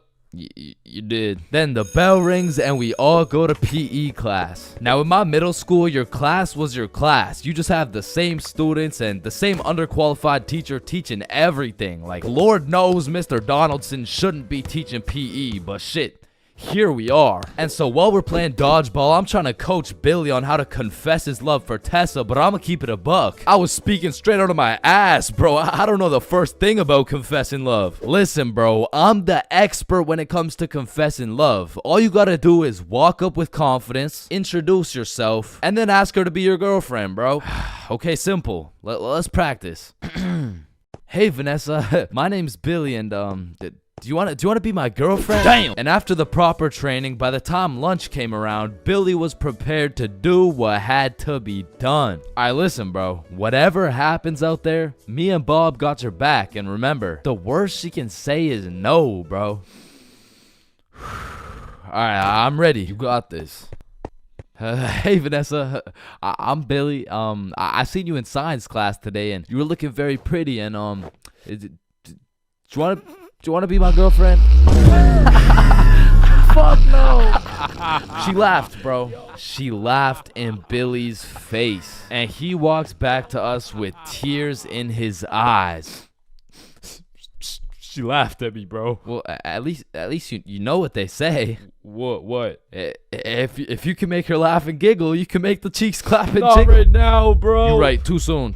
Needless to say, that brother Billy went home that night, listened to Juice WRLD, and cried himself to sleep. Shit, the next day, Billy didn't even say a word, but I could hear Lucid Dreams on full blast in those earbuds. Man, it's a tough sight to see. Next thing I know, Mr. Principal bursts in the class talking about, All right, Tessa, in my office right now. Now, I don't know why she was in trouble, but whatever she was accused of, she's guilty, bro. And she's also guilty on 1/3 degree count of breaking my man's heart. And as I'm busy praying on Tessa's downfall, I get a little tap on my shoulder like, psst, take this. Mr. Principal's looking for it, and he's not gonna check you.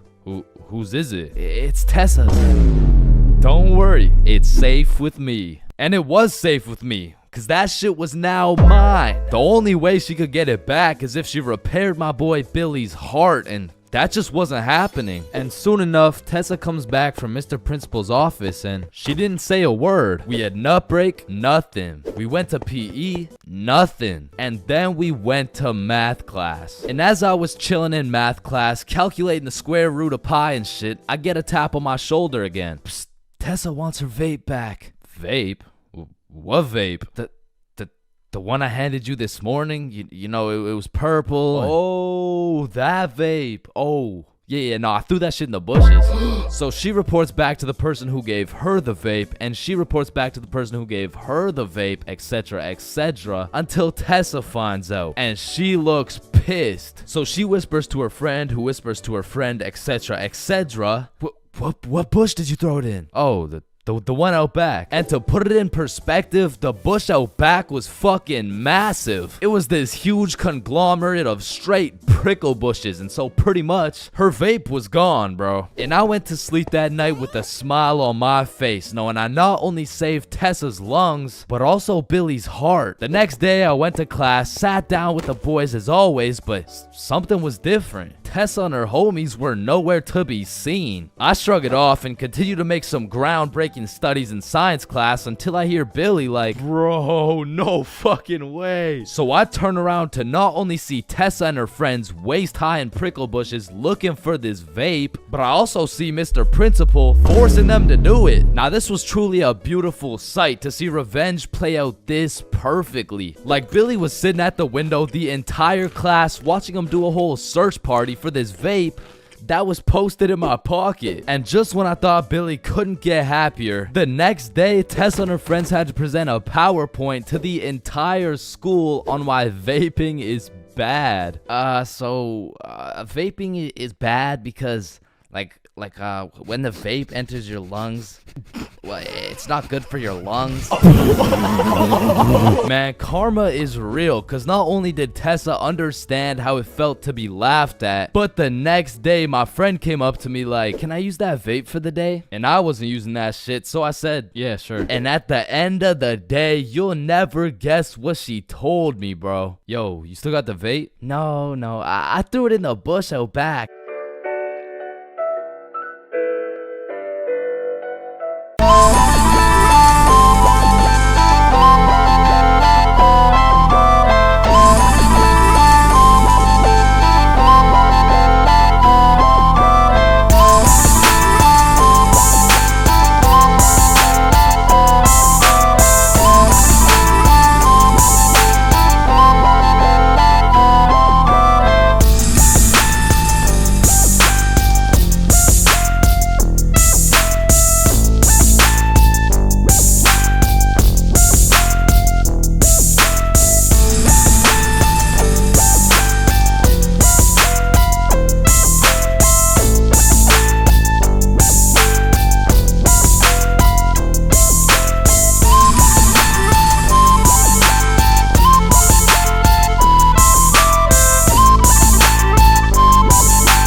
Look, you don't think you're being a little too mean to him? Listen, I am the nanny. You are the bad parent. You hired me to fix your child, and that is exactly what I am doing. But you can't do it in like a nicer way? We could have done things the easy way, but he chose the hard way.